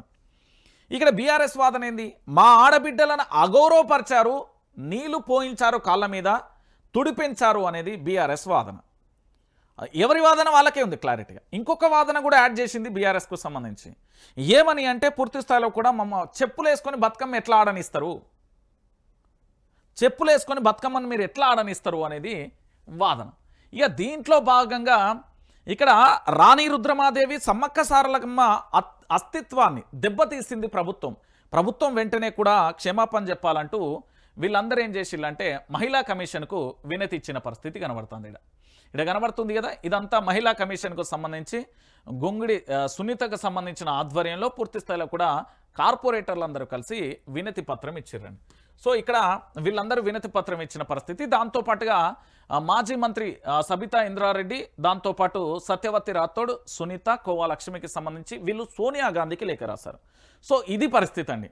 సో దీంట్లో ఎవరి తప్పు, ప్రభుత్వం తప్పు ఉందా, విపక్షం కరెక్ట్గా వాదిస్తుందా ఏంటి అనేది మీ అభిప్రాయాన్ని నాకు కామెంట్ బాక్స్లో చెప్పురు. ఎందుకంటే దీన్ని జడ్జి చేయడానికి మరి ప్రభుత్వ వర్షన్ అట్లున్నది, విపక్ష వర్షన్ ఇట్లున్నది. వీళ్ళు క్షమాపణ చెప్పాలని బాహటంగానే అడుగుతున్న పరిస్థితి కనబడతాను. సో వీళ్ళు అడగడంలో కరెక్టే ఉన్నారా, లేకపోతే ప్రభుత్వం తప్పు చేసిందా, ప్రభుత్వం ఏంది అంటే ఏం కథ అనేది ఒక్కసారి మనం చెప్పాల్సిన పరిస్థితి కనబడుతుంది. సో పూర్తిగా కూడా ఇక్కడ జరిగే ఎపిసోడ్ ఏంది అంటే ప్రభుత్వాన్ని వర్సెస్ ఇక్కడ విపక్షంగా మారిపోయింది అందాల పోటీలు. అందాల పోటీలు మొదటి నుండి కూడా కాంట్రవర్సీకి కేర్ ఆఫ్ అడ్రస్గా మారింది. ఎట్లా అంటే ఇందులో పాక్ భారత్ యుద్ధం కొనసాగుతుంది. ఆ సమయంలో మిస్ వరల్డ్ పోటీలు అవసరమా అంటూ విపక్షం అడిగింది. అయితే అప్పటికే 200 కోట్ల రూపాయలకు సంబంధించి మన ప్రజాధనాన్ని ఖర్చు పెట్టారు కాబట్టి అవి నిర్వహించాల్సిందే. ఇంకొక విషయం ఏంటంటే ఈ అందాల పోటీల వైపే ప్రభుత్వం మొత్తం కూడా లీనమైపోయింది. దాదాపుగా 5,000 మంది పోలీసులకు సంబంధించి పూర్తిగా కూడా 5,000 మందికి సంబంధించిన పోలీసులందరూ కూడా బందోబస్తు ఏర్పాట్లో నిమగ్నమున. అయితే రైతులు అకాల వర్షంతో అల్లాడిపోతూ ఉంటే మార్కెట్ యార్డ్లో కనీసం కొనుగోలు చేయకపోవడంతో ధాన్యాలకు సంబంధించి వరికి సంబంధించిన ధాన్య రాసులు ఉన్నాయి, దాని మీద టారిఫ్లు ఇవ్వలేదు, గోనె సంచులు ఇవ్వలేదు, కొనుగోలు చేస్తలేరు అనేది ఓ పక్కన ఈ వర్షం కొనసాగుతుంది. సో మొత్తానికి ఇది ఎంత దూరం దారి తీస్తుందో మనం కూడా వేచి చూడాల్సిన పరిస్థితి కనబడుతుంది. ఇక ఇది ఇట్లున్నది కదా, దీనికి సంబంధించి ఇగో ఇది ఈ అందాల పోటీల మీదనే ఫోకస్ ఉన్నది. ఇక్కడ అకాల వర్షాలకు సంబంధించి అన్నదాతలు ఆగమాగమవుతున్నారు. ఐకేపీ సెంటర్లలో ధాన్యం అకాల వర్షాలతో తడిసిన వైన్యం, రోజులు దాటినా జరగని కొనుగోలు, వడ్లు తడుస్తున్నా పట్టించుకొని అధికారులు అంటూ కూడా చెప్తున్నాయి. ఇగో ఇది ఈ అందాల పోటీలు వర్సెస్ రైతాంగంగా మారిపోయింది. ఎందుకంటే నిజానికి మనం రెండు విషయాలను చాలా క్లారిటీగా మాట్లాడుకోవాలి. భారతదేశంలో తెలంగాణ రాష్ట్రం అనేది అన్నపూర్ణ రాష్ట్రంగా కూడా విరసిల్లింది, మంచి పేరు వచ్చింది. మరి ఈరోజు కనీసం ఐకేపీ సెంటర్లతో పాటు మార్కెట్ యార్డ్లలో ఇతరత్ర ప్రాంతాలలో ఈ వడ్లు తీసుకొచ్చి 10 రోజులు 15 రోజులైనా కొనే నాదుడు లేడు. పోనీ వర్షాలు వస్తున్నాయంటే దానికి కప్పడానికి టారిఫ్లు ఇవ్వలేదు, లేదా బస్తాలు నింపుకోవడానికి గోనె సంచులు అందుబాటులో లేదు, లేదా అధికారులకు సంబంధించి ఇటు పక్క వచ్చిన పరిస్థితి లేదు. మీరు ఏ జిల్లాకి వెళ్ళండి, ఏ నియోజకవర్గానికి వెళ్ళండి, పూర్తి స్థాయిలో ఎక్కడ చూసినా ఇదే వాదన కొనసాగుతున్న తరుణం కనబడుతుంది. సో ఫైనల్గా ఇక్కడ రైతులను పట్టించుకోవట్లేదు అనేది క్లారిటీ వచ్చేసింది. అయితే ప్రజలలో మరొక అంశం ఏమో ఏంది అంటే నానుడి వస్తున్నది అంటే ప్రజలకు సంబంధించి పూర్తిగా కూడా కాంగ్రెస్ ప్రభుత్వం వస్తే కరువు వస్తుంది అనేది ఒక నానుడుగా. ఎందుకంటే బషీర్బాగ్ కాల్పులను ఇంకా మేము యాది మరవలే, మాకు గుర్తుంది, ఏదో అకస్మాత్తుగా అనుకోకుండా వచ్చిన ప్రభుత్వమే తప్ప సంపూర్ణంగా మేము ప్రభుత్వాన్ని ఎన్నుకోలే. ఎందుకంటే బీఆర్ఎస్ పార్టీలో కొంతమంది ఎమ్మెల్యేల అరాచకాలను తట్టుకోలేక ఓటు వేసి అనుకోకుండా అకస్మాత్తుగా వచ్చిన ప్రభుత్వమే కాంగ్రెస్ ప్రభుత్వం అధికారంలోకి వస్తుందని వాళ్ళు కూడా ఊహించలే అనుకోండి. సో మొత్తానికి ఇప్పుడు రైతులకు మాత్రం నామం పెట్టాలి. ఇప్పటికే రైతులకు సంబంధించి రైతు బంధు ఇయ్యలే, రైతు భరోసా ఇయ్యలే, దాంతోపాటు పెట్టుబడి సాయమే ఇక్కడ కొనుగోలు చేసిన పరిస్థితి లేదు. అంటే ఏం జరుగుతున్నది అనేది మీరు కూడా ఆలోచించాలి. రుణమాఫీ లేని పరిస్థితి అంటే రైతులు ఆల్రెడీ ఇప్పటికే మానసికంగా ఇబ్బంది పడుతున్న తరుణంలో అందాల పోటీల మీద మాత్రమే మీకు ఫోకస్ ఉన్నది కానీ రైతుల విషయంలో లేదు అనేది విపక్షం బలంగా ప్రజల్లోకి తీసుకెళ్తున్న తరుణం ఇది. ఇక దీంతో పాటుగా ఎందుకంటే ఇగో ఇక్కడ చూడుర్రి, ఎందుకంటే నేను చెప్పిన మాట కాదు ఇక్కడ వడ్ల కొనుగోళ్లలో సర్కారు నిర్లక్ష్యం, రైతులను మిల్లర్లు దోపిడీ చేస్తున్నారు. గన్ని బ్యాగులు టారిఫ్లు లేవు, రైతులకు ఇచ్చిన హామీలే నెరవేర్చలేదు, సర్కార్పై ఎలైటి మహేశ్వర్ రెడ్డి ఫైర్ అంటూ కూడా ఇక్కడ మీరు చూస్తున్నారు. అయితే ఇక్కడ విషయం ఏంటంటే వడ్ల కొనుగోలుకు సంబంధించి ఎక్కడిది అక్కడే ఉండిపోయిన పరిస్థితి కనబడింది కదా. సో ఇలాంటి పరిస్థితులలో విపక్షాలకు సంబంధించి గట్టిగా ప్రజల పక్షాన్ని నిల్చునే ప్రయత్నం చేస్తున్నారు. కానీ మొత్తం ప్రభుత్వం అటెన్షన్ ఏమైపోయింది అందాల పోటీలలో రామప్పలో జరిగిన ఇన్సిడెంట్స్ బీఆర్ఎస్ పార్టీ దాన్ని బలంగా తీసుకోవడంతో ఇప్పుడు మొత్తం కూడా ఇదే అయిపోయింది. ఇక చూడు, ఆడబిడ్డలను అవమానిస్తారు, అందాల పోటీలకు వచ్చిన వాళ్ళకి మహిళా మంత్రులతో కడిగిస్తే మంచిగుండు, ప్రభుత్వానికి మంచి పేరు వచ్చే, చెప్పులు వేసుకొని బతుకమ్మ ఆడారు, బతుకమ్మ అంటే తెలంగాణ ఆడబిడ్డలకు దేవత, రేవంత్ రెడ్డి ఆడబిడ్డలను అవమానిస్తున్నారు, 200 కోట్లతో అందాల పోటీలు పెడితే ఏం వస్తుంది, తెలంగాణ భవన్లో బీఆర్ఎస్ నేతలు ఆత్మగౌరవాన్ని దెబ్బతీశారు, విదేశీ మహిళల కాళ్ళు కడిగించి అవమానించారు, కాంగ్రెస్ సర్కార్ బానిసత్వం వైపు నడిపిస్తుంది, మహిళలకు రేవంత్ క్షమాపణ చెప్పాలి అంటూ కూడా ఇక్కడ ఒక అంశాన్ని కూడా వచ్చిన పరిస్థితి కనబడుతుంది. అంటే పూర్తి స్థాయిలో కూడా ఇదంతా కూడా ఒకసారి మనందరం కూడా ఆలోచిస్తే ఏమవుతుందంటే ప్రభుత్వం ఏదో చేద్దాం అనుకుంటే ప్రభుత్వం తప్పుల మీద తప్పులు చేస్తుంది అని చెప్పడానికి ఒక నిదర్శనమైన అంశం. ఇక దీంతో పాటుగా ఇంకొక విషయాన్ని కూడా మాట్లాడదాం. ఏంటి అంటే ఇక్కడ పూర్తి స్థాయిలో కూడా మీరందరూ కూడా ఆలోచించాల్సిన విషయం ఏంటంటే కాళేశ్వరం ప్రాజెక్టు. చాలామందికి తెలియని విషయం ఏంటంటే ఎక్కడో ఒక ఎర్రికుక్క మొరుగుతుంది. ఆ ఎర్రికుక్కను చూసి ఇంకా బొచ్చుకుక్కలన్నీ మొరుగుతాయి. ఈరోజు తెలంగాణ రాజకీయాలకు కూడా అట్లనే ఉన్నాయి. లిటరల్లీ ఇది నేను చెప్పిన మాట కాదు, మైకులు ఉన్నాయి కదా అని పట్ట రాజకీయ నాయకులు మాట్లాడతారు. మీరందరూ గుర్తుపెట్టుకోవాల్సిన విషయం ఏంటంటే తెలంగాణ ప్రాంత బిడ్డలారా, తెలంగాణ ఉద్యమంలో మనం ఓ పాట పాడుకున్నాం. గోదారి చుట్టూ నీళ్లు ఉండి సుక్కా దొరకని నా తెలంగాణ భూమి ఎడారి అని మాట్లాడుకున్నాం. వాస్తవమైన విషయం. మన తలాప్కు మంచి బ్రహ్మాండంగా గోదావరి నీళ్ళు పోతే కానీ మనం తాగడానికి పంట వండించడానికి నీళ్లు దిక్కు దివాన లేని పరిస్థితి. ఇది తెలంగాణ ఉద్యమంలో ఉన్న పాట. రెండోది సమైక్య ఆంధ్రప్రదేశ్లో గజానికి, నేను చెప్తున్న గజానికి కూడా, ఒక ఎకరానికి, ఒక అరెకరానికి, అర్ధెకరానికి, ఒక గజానికి కూడా నీళ్ళు ఇవ్వలేదు సమైక్య ఆంధ్రప్రదేశ్. మొత్తం ఆంధ్రప్రదేశ్కి తీసుకెళ్లి 3 పంటలు పండించుకున్నారు. ఇది మీ అందరికీ తెలిసిన విషయమే. అలాంటి తెలంగాణ ఎడారి కాకూడదు. ఇక్కడ ఏంది ప్రకృతి విలేతాండం, అంటే ప్రకృతి కరువు వచ్చినా, కరువు కాటకాలు వచ్చినా మనం బ్రతకగలం అని కేసీఆర్ ఒక మంచి సంకల్పంతో కాళేశ్వరం అనే ప్రాజెక్టు కట్టిండు. ఏమంటారు, నిన్న మేధావులు అంతాడా కూకున్నా. మరి మేధావులు అయితే నేను కాదు, తెలంగాణలో మేధావులు లేరండి. నేను చాలా క్లారిటీగా చెప్తున్నా. కొంతమంది మేధావులు ఉన్నారు, వాళ్ళు వేరు, వాళ్ళు బయటికి రావట్లేదు. వాళ్ళు కేవలం చాలా క్లారిటీగా కూడా ఆలోచించాల్సిన విషయం. నేనేమంటున్నానంటే ఈ తెలంగాణలో కాళేశ్వరం మీద ఏది సెమినార్లు లేదా ప్రెస్ మీట్లు పెట్టే ప్రతి ఒక్కరికి చెప్తున్నా, మీరు అన్నమే కదా తినేది. మీకైతే కళ్ళు స్పష్టంగా కనబడతాయి కదా, చెవులు స్పష్టంగా వినబడతాయి కదా, నాలుక మంచిగానే మాట్లాడతారు కదా. ఒక్కసారి మీ గుండెల మీద ప్రమాణం చేయరు. మీ రాజకీయ స్వార్థాలు మీకు నెల నెల అందే బ్యాగులను పక్కన పెట్టుర్రి. మీరు ఈ దేనికోసం చేస్తున్నారు, ఏ కాంట్రాక్టర్ దగ్గర పోయి ఎవరెవరు ఎన్నెన్ని పైసలు తీసుకుంటారో తెలుసు నాయన. తెలంగాణ సమాజం అంతా పిచ్చిది కాదు. మీరు కాళేశ్వరం మీద ఏది పూర్తి స్థాయిలో కూడా ఇష్టానుసారంగా కారుకూతలు కూస్తున్నారు కదా. నిన్న చాలా మంది పెట్టిన మొత్తం మీద అలా ఎవ్వరు మేధావులు, అసలు మేధావే లేడు. అలా నేనే చెప్తాను కదా, అల్లా మేధావే లేడు. మీరు క్లియర్గా గుర్తుపెట్టుకోరు. వాళ్ళ రాజకీయ భవిష్యత్తు కోసం కొంతమందికి ఎమ్మెల్సీలు, కొంతమంది ఏంది మంత్రులు కావాలని, కొంతమంది కార్పొరేషన్ చైర్మన్లు కావాలని, కొంతమంది ముఖ్యమంత్రికి దగ్గరున్న భజన చేయాలని. కాళేశ్వరం ప్రాజెక్ట్ అనేది తెలంగాణ రాష్ట్రానికి గుండెకాయరా సన్నాసి అని అంటున్నారు ప్రజలు. ఎందుకో తెలుసా, కాళేశ్వరం ప్రాజెక్టు హైదరాబాద్కు నిలుస్తుంది. కాళేశ్వరం ప్రాజెక్టు మీరు గతంలో ఇదే తెలంగాణ రాష్ట్రంలో గతంలో 10 సంవత్సరాల కాలంలో కాళేశ్వరం ప్రాజెక్టు పూర్తయిన తర్వాత నేను నా ఊరికే పోయినా, నా మండలానికి పోయినా, నా నియోజకవర్గానికి పోయినా, నా జిల్లాకు పోయినా, తెలంగాణలో ఏ జిల్లాకు పోయినా కూడా ఎండాకాలం మే నెలల్లో చెరువులు మత్తలు పోసుడు ఎప్పుడన్నా చూసిర్రా మీరు? ఏ కాలం నన్నా మీరు చూసిల్లా? వాన లేకుండా వరద లేకుండా చెరువులు మత్తలు వచ్చినాయి ఎక్కడన్నా చూసిల్లా? కాళేశ్వరం ప్రాజెక్టుతోని తెలంగాణ రాష్ట్రానికి గలగలగలగలమని పారే నీళ్లను అందించిండు కేసీఆర్.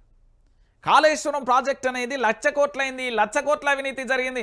అరే నాయన, చదువుకున్నోడు ఎవడు కూడా తెలియదు. అరే 1,00,000 కోట్లే కాలేదని కాగ్ రిపోర్ట్ ఇచ్చింది కదా.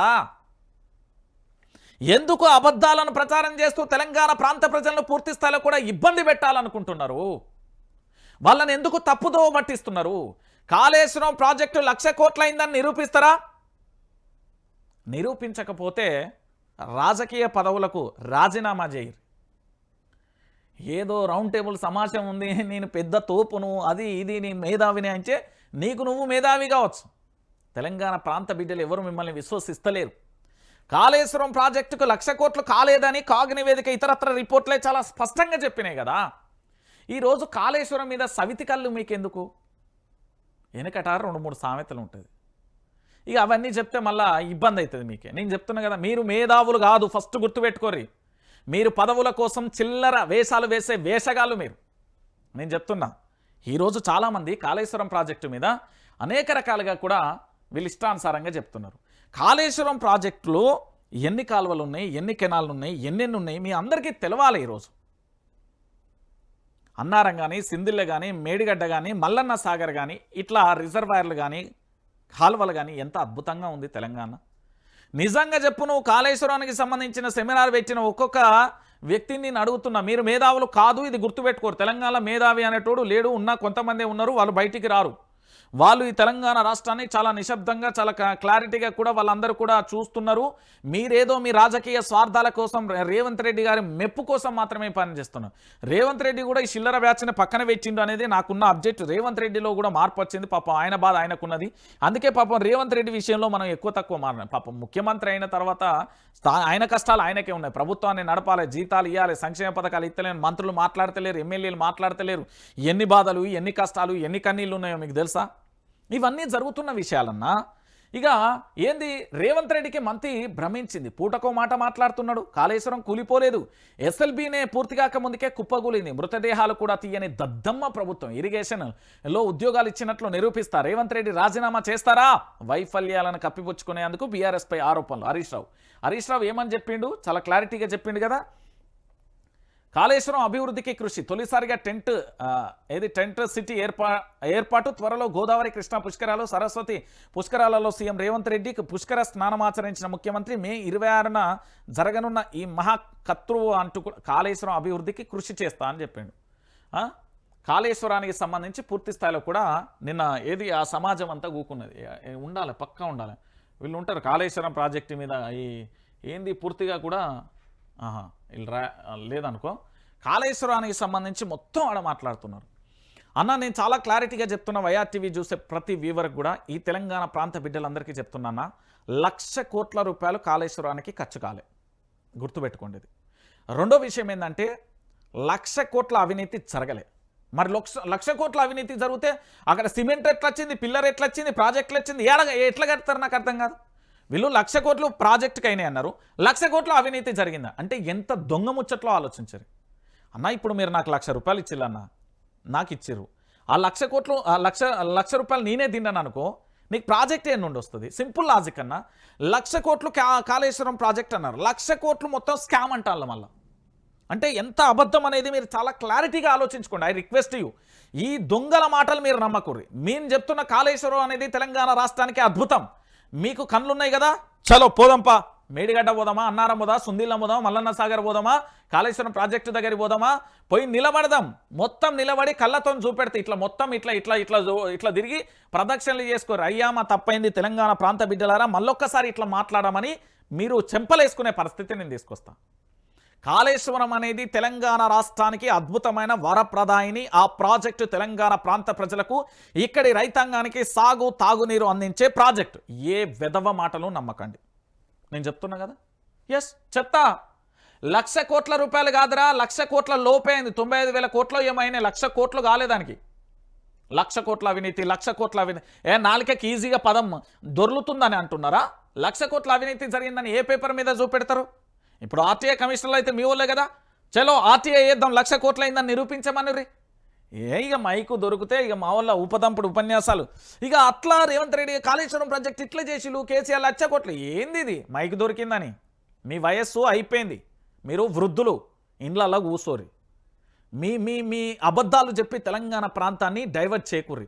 మీకు పదవుల కోసం మీరు ఏం చేస్తున్నారో తెలుసు, ఏ కాంట్రాక్టర్ దగ్గర పోయి ఎన్నెన్ని కోట్లు తెచ్చుకొని తింటున్నారో తెలుసు, మీ బినామీలు ఎంతమంది ఉన్నారో కూడా నాకు తెలుసు. నేను వ్యక్తిగత జీవితాలకు వస్తే పెన్ డ్రైవ్ ఓపెన్ చేస్తే మళ్ళీ ఉరివెట్టుకుంటారు, నేను చెప్తాను కదా. మంచిగా ఎందుకు తెలంగాణ ప్రాంత బిడ్డలను ఆగమాగం చేస్తారు? ఎందుకు అబద్ధాలు చెప్తారు? పెద్ద పెద్ద వయసున్నోళ్ళు మీరందరూ, అన్నీ చూసొచ్చిన వాళ్ళు ఎందుకు అబద్ధాలు చెప్తారు? మీకు ఎమ్మెల్సీ పదవి కావాలని, మీకు ఏది ఎమ్మెల్యేలు కావాలని, మీకు మంత్రి పదవులు కావాలి, కార్పొరేషన్ పదవులు కావాలని, రేవంత్ రెడ్డి బ్లెస్సింగ్ కావాలని, లేకపోతే భూముల సెటిల్మెంట్లు కావాలని, కాంట్రాక్టర్ నెల నెల చందాలు రావాలని, దీనికోసం కదా మీరు చేసే పోరాటం. ఇది చెప్పుర్రి తెలంగాణ ఆడ. మేము కాళేశ్వరం ప్రాజెక్టు వెనుక బ్యానర్లు పెట్టినాం కానీ కాళేశ్వరం ప్రాజెక్టు కోసం కాదు, మా రేవంత్ రెడ్డి బ్లెస్సింగ్ కోసం, పైసల కోసం, టాపిక్ డైవర్స్ సిగ్గుండాలి అంటున్నారు తెలంగాణ ప్రాంతం. హైడ్రా జరిగినప్పుడు ఏడబోయినా ఈ మేధావుల సంఘాలు, మూసి అయినప్పుడు ఏడబోయారు, ఆటో డ్రైవర్ల ఆత్మహత్యలు ఏడబోయినా, మా జర్నలిస్టుల మీద దాడులు జరిగి మేము అకారణంగా జైళ్ల పాలు తిరుగుతున్నాం. ఏమైపోయారు మీ జర్నలిస్ట్, మీ యొక్క పూర్తి స్థాయిలో మేధావి వర్గాలు? అరే హైదరాబాద్ సెంట్రల్ యూనివర్సిటీ భూముల పంచాయతీ జరిగినప్పుడు ఏడబోయిలు, దాంతోపాటు 6 గ్యారంటీలు ఏడబోయిలు, రైతులకు సంబంధించి ఆత్మహత్యలు కొనసాగుతున్నాయి, ఏడబోతున్నారు. ఈ తెలంగాణలో ఈ రోజు వరకు స్టిల్ ఇప్పటికీ చెప్తున్నా నేను, తెలంగాణలో ఈ రోజు వరకు, ఈ తెలంగాణ గడ్డ మీద ఈ తెలంగాణలో ఈ రోజు వరకు 498 మంది రైతులు ఆత్మహత్య చేసుకున్నారు. ఏడబోయిలు మేధావులు ఎవడి స్వార్థాల దగ్గర మోకరిల్లు. ఎవడి స్వార్థం కోసం మీరున్నారు. లక్షల వేల కోట్లు వెనకేసుకొని బినామీల పేర్లతోని వీళ్ళ కొడుకులు బిడ్డలు మొత్తం అమెరికాలలో ఇతర దేశాలలో ఉంటారు. ప్రెస్ మీట్ పెట్టిన ప్రతి ఒక్క ఇంటి జాతకాన్ని తీయండి మీరు. ఏ కార్లలో చిల్లు, ఎంతమంది డ్రైవర్లు ఉన్నారు, ఎంతమంది గన్మెన్లు ఉన్నారు, అక్కడికి వచ్చిన వాళ్ళ డ్రెస్ ఎంత కాస్ట్లీ చేసిందో మీరు ఆలోచించారు. వాళ్ళ చేతులలో ఉన్న ఫోన్లు ఇతరత్ర అన్నీ చూడు. మా తెలంగాణ బిడ్డలంటే మీ చెప్పే దొంగ మాటలకు మేము వినాలా? కాళేశ్వరం ప్రాజెక్ట్ అబద్ధం అని చెప్పి అరే మేడిగడ్డ కలబడి నిలబడి నిల్చున్నది కదా, మరి కూలలే కదా, లక్షల క్యూసెక్ల నీరు వచ్చింది కదా, వరదకు తట్టుకొని ఉన్నది కదా, ఎందుకు అబద్ధం చెప్తున్నారు తెలంగాణ ప్రాంత ప్రజలకు? ఈరోజు తెలంగాణ రాష్ట్ర వ్యాప్తంగా కూడా సాగు తాగునీరుకు కాళేశ్వరం ప్రాజెక్ట్ అనేది గుండెకాయ. తెలిస్తే తెలుసుకో, లేకపోతే సబ్జెక్టు చదువుకో. పేపర్లు కావాలంటే నేను పంపిస్తా పోస్ట్లో. పిచ్చిగా కారు కూతలు కుయ్యకూరి, తెలంగాణ రాష్ట్ర ప్రజల్ని ఆగం చేయకూరి. కాళేశ్వరం ప్రాజెక్ట్ అనేది గుండెకాయ. మీకేమైనా అభివృద్ధి చేయబడితే ఇంకేమైనా ఆ పిల్లలకు సంబంధించి ఆ మేడిగడ్డలో పిల్లరు కుంగింది కదా, ఆడ ఇసుక తీసుడు బంద్ పెట్టి దాన్ని రిపేర్ చేయరు. వచ్చేది వానాకాలం, కూలగొట్టాలని చేకూరి. ప్రజాధనం అన్నా మేము ఒక్కొక్క రూపాయి మా చెమటను మా రక్తాన్ని చెమట చుక్కగా మార్చి కట్టే పన్నులతోని ప్రభుత్వాలు నడుస్తున్నాయి. ఆ ప్రభుత్వంతో కట్టిన పైసలు, మా పైసలతో కాళేశ్వరం కట్టింది. 1,00,000 కోట్ల అవినీతి జరిగితే నేను చెప్తున్నా, ప్రతి ఒక్కరికి చెప్తున్నా, మీ మూతి మీద మీసం ఉన్నది కదా, మీరు తినేది అన్నమే అయితే ఆ అవినీతి చిట్టా నిరూపించురి. బస్తీమే సవాలిగా నేను జర్నలిజం వదిలేస్తా, మీకు వచ్చేసి మీరేం చెప్తా ఏంటా, మీకు పిఎల్గా గీఎల్గా అంటారా, పని చేస్తా. ఓకేనా? సవాల్ చేస్తున్నా. అవినీతి జరిగిందని సాక్ష్యాధారాలతో సహా నిరూపించి దాన్ని మన తెలంగాణలో ఉన్న హైకోర్టు, ఈ భారతదేశంలో అత్యున్నతమైన న్యాయస్థానం ఉన్నది కదా, సుప్రీం దగ్గరికి పోదాం, పోయి కాళేశ్వరం అవినీతి జరిగిందని నిరూపించి. ఎందుకు ఈ ఉత్తగా అన్ని పిచ్చి కారుకూతలు? ఎందుకు ఈ అబద్ధాలు ఎందుకు మాట్లాడుతున్నారు? ఈ అబద్ధాలకు సంబంధించి ఎందుకు మాట్లాడాల్సి వస్తుంది? ఒకసారి మీరు అందరూ కూడా ఆలోచించాల్సిన విషయం. ఈరోజు తెలంగాణలో ఉన్న ప్రతి బిడ్డ కూడా ఆలోచించాల్సిన విషయం. ఇంత దారుణంగా కూడా కాళేశ్వరం, అరే భయ్ 24 గంటలు అక్కడ అక్కడనే ఉన్నారు. అవి తినక హరీష్ రావు మొత్తం ఆనే ఉన్నాడు కాళేశ్వరం ప్రాజెక్టు దగ్గర.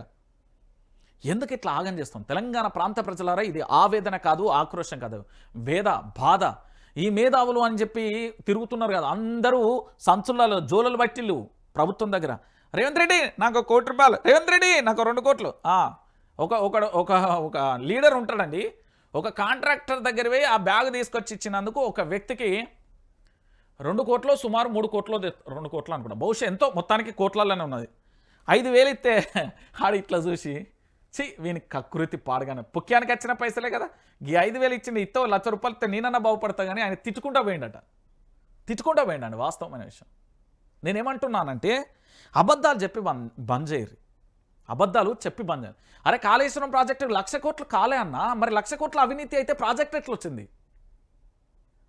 1,00,000 కోట్లు అన్నారు, 1,00,000 కోట్ల అవినీతి అన్నారు. మళ్ళీ ఇది ద్వంద్వ వైఖరి, 2 నాలుకల ధోరణి. నేను చెప్తున్నా కదా, మీరు గిట్లనే ఉంటే మేము వయసు మీద ఉన్నాం, మేము పిలగాలం కాదు. తెలంగాణ ఉద్యమంలో ఈ ఒంటి మీద నరనరాల లాఠీ దెబ్బలు పడి ఆగమైపోయి సావు బతుకుల దగ్గర వేచినాం.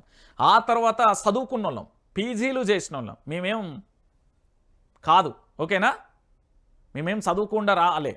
మీరు చెప్పే దొంగ ముచ్చట్లు మా తెలంగాణ ప్రాంత ప్రజలకు తెలవాలి. అందుకే మీకు చెప్తున్నా. ఇంకొకసారి కారు కూతలు పిచ్చి కూతలు కూర్చి మీకు రావాల్సిన వాటాల కోసం ప్రభుత్వాన్ని బెదిరిద్దామనో, లేకపోతే కేసీఆర్ను ఏది పూర్తి స్థాయిలో ఆరోపణ బట్టగాల్చి మీదెత్తాను. ఇంకెన్ని రోజులు ఎత్తారు? 6 గ్యారెంటీల గురించి అడుగురి. మీరు మొగోళ్ళే అయితే అడుగురి. 6 గ్యారెంటీలు 13 అంశాలు ఏడవైన రేవంత్ రెడ్డి, మరి కాళేశ్వరం అవినీతి అంటాను, ఒక సిట్టింగ్ జడ్జితో ఎంక్వైరీ చేద్దామను. ఇవన్నీ పక్కన పెట్టి మైకులు పట్టి అవినీతి జరిగింది. ఎలా జరిగిందంటే, వాళ్ళు పూర్తి స్థాయిలో ఇటుక ప్లేస్లో బూడిది పెట్టారు, సిమెంట్ ప్లేస్లో మను పోసిరు, సలాకు ప్లేస్లో రాళ్ళు పెట్టిరు. ఇట్లా చెప్పుర్రి, నమ్ముతారు తెలంగాణ ప్రాంత ప్రజలు. వీళ్ళట మేధావులట, దద్దమ్మలాలు, వాళ్ళు మేధావులు ఏంది? అరే ఇక్కడ అన్నదాతలు ఆగమైపోతారు, దీని మీద లైవ్ పెట్టుర్రి. అన్నదాతలు ఆగమైపోతారు, దీని మీద లైవ్ పెట్టుర్రి. వడ్లు కొంటలేరు, దాని మీద లైవ్ పెట్టుర్రి. ఇవన్నీ పక్కన పెట్టి పూర్తి స్థాయిలో కూడా ఇగో గీ అక్క అడుగుతుంది. ఇగో గీ అక్క పాపం, గీ అక్క ఎంత మంచిగా అడుగుతున్నది. మహేష్ గౌడ్కు 2 పదవులు ఎందుకు? మళ్ళీ ఆయన కుటుంబానికి పదవులు. కాంగ్రెస్లో కష్టపడ్డ మహిళలకు అన్యాయం. నామినేటెడ్ పోస్టులలో అవకాశమే లేదు. 1.5 ఏడాదిన్నరగా 1 పదవి ఇవ్వలేదు. హరాస్మెంట్ చేయొద్దు, వెళ్ళిపోమంటే వెళ్ళిపోతా. మహిళా కాంగ్రెస్ అధ్యక్షురాలు సునీతారావు అంటూ కూడా చెప్పిన పరిస్థితి కనబడుతుంది. ఇక చూడు, ఈ అక్క అడుగుతుంది, సమాధానం చెప్పురు. ఇక మేధావులు ఉన్నారు కానీ కాళేశ్వరం ప్రాజెక్టు అవినీతి జరిగింది. ఎందుకు చెప్తారు రా భయ్? మీ చిట్టా తెలియదు. ఏం కష్టపడితే మీకు కోట్లు వస్తాయి. అరే భయ్, ఈ వైఆర్టీవీ నడపడానికి నాకు నేను చెప్తున్నా ప్రాణం పోయి లేస్తుంది. మీకు లగ్జరీ కార్లు ఎట్లా వస్తున్నాయి, లగ్జరీ విల్లాలు ఎట్లా వస్తున్నాయి, బినామీలు ఎన్ని ఉండొత్తాలు, నెల నెల మెయింటెనెన్స్ ఎన్ని ఉండొస్తుంది, మీకు పైసలు ఎక్కడ ఉండొస్తాయి, నాకు అర్థమైతలేదు. మీ ఇంటికి రోజు 20 మంది ఎట్లా వస్తాలు, వాళ్ళకి బువ్వలు ఎట్లా పెడతారు, పైసలు హ్యాండ్ ఉండొస్తున్నాయి అంటున్నా నేను.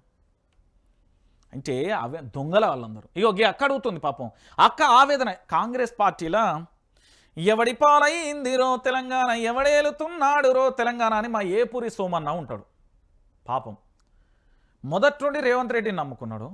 తర్వాత రేవంత్ ఆయనకు మళ్ళా క్లాస్ వచ్చిందో లేకపోతే కాంగ్రెసే నచ్చలేదో బీఆర్ఎస్లోకి వచ్చిండు.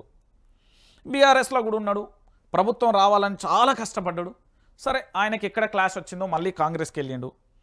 మరి కాంగ్రెస్లో ఉన్న ఏపూరి సోమన్నకి ఏం పదవి ఇచ్చిళ్ళు పాపం. ఆయన గొంతు జించుకొని తెలంగాణ ఉద్యమంలో మనతో పాటు పాట పాడింది కదా, మనతో పాటు గజ్జగట్టింది కదా, మనతో పాటు గొంతు కలిపింది కదా. ఏపూరి సోమన్నకి ఏ పదవి ఇచ్చింది మీ కాంగ్రెస్?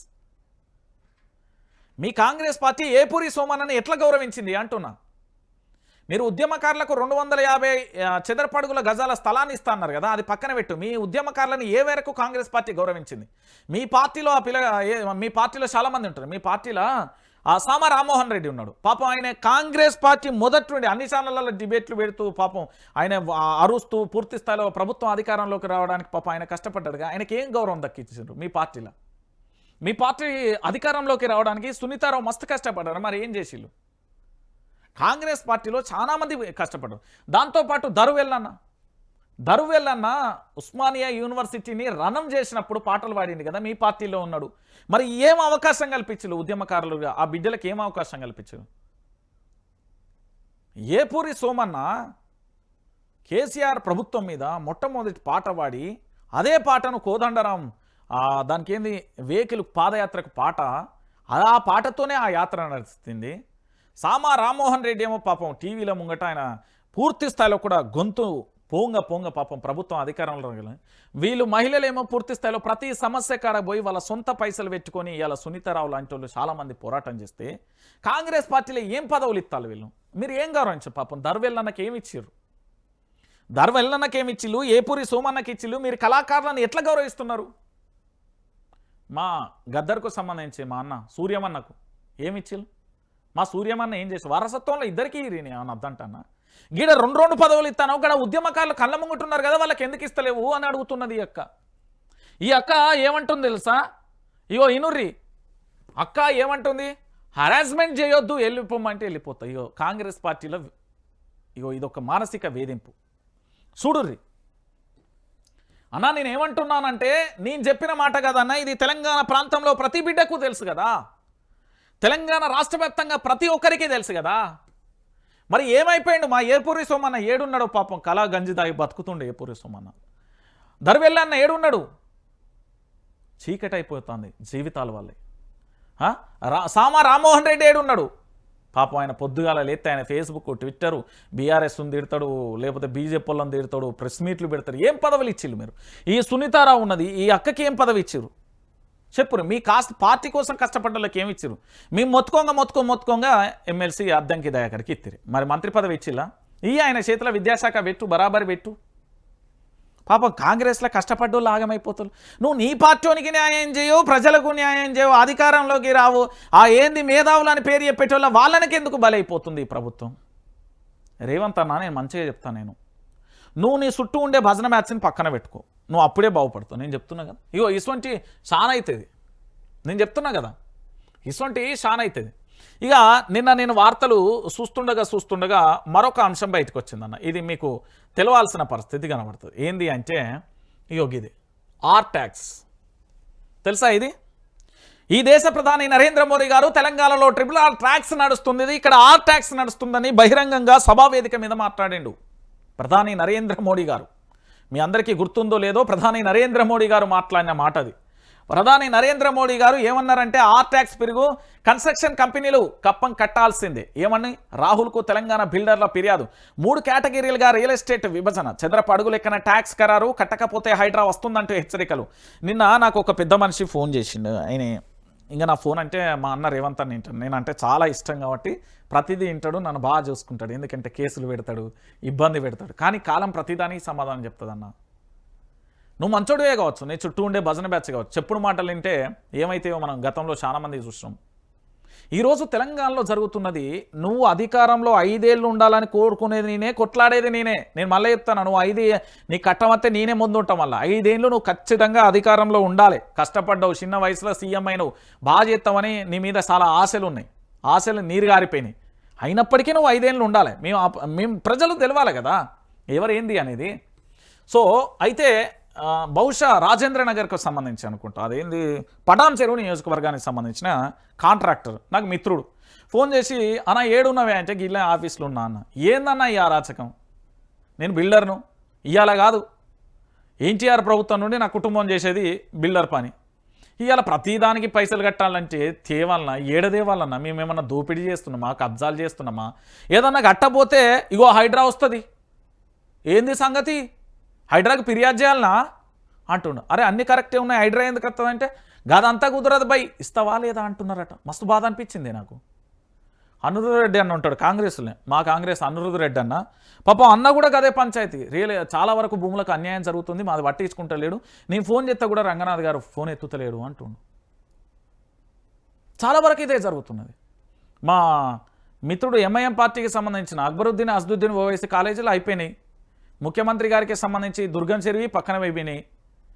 డబ్బు ఉన్నోడికి ఒక న్యాయం జరుగుతుంది, డబ్బు లేనోడికి ఒక న్యాయం జరుగుతుంది. ఇక బిల్డర్ల వాదన ఏ రేంజ్లో ఉన్నదో నేను చెప్తున్నాను. పాపం వీళ్ళు ఎన్నిసార్లు అంటే నిజంగా చెప్తున్నా, తినడానికి ఈ 5 ఏళ్లతోనే 5 మెతుకులు కడుపులోకి పోతలేవట. అన్న బతకాలనా సావాలనా అంటారు. అరే ఏమన్నా కొద్దిగా ఓపిక పడితే మన రోజులు వస్తాయన్న అని నేనన్నా. ఈ అరాచకమైంది, ఈ బెదిరింపులేంది, ఈ రౌడీజం ఏంది అన్నాడు. ప్రతి ఒక్కటి భారత రాజ్యాంగం కొంత మేరకు ఉంటుంది, నీ రాజ్యాంగం కూడా కొంత మేరకు ఉంటుంది. రెండింటిని అమలు చేస్తేనే మనం ఈడ బతకగలుగుతాం. ఇది కలియుగం, అంత ముంచేవాడే తప్ప లేపేటోడు ఎవడు ఉండడు ఈడ. నేను చెప్తున్నా కదా.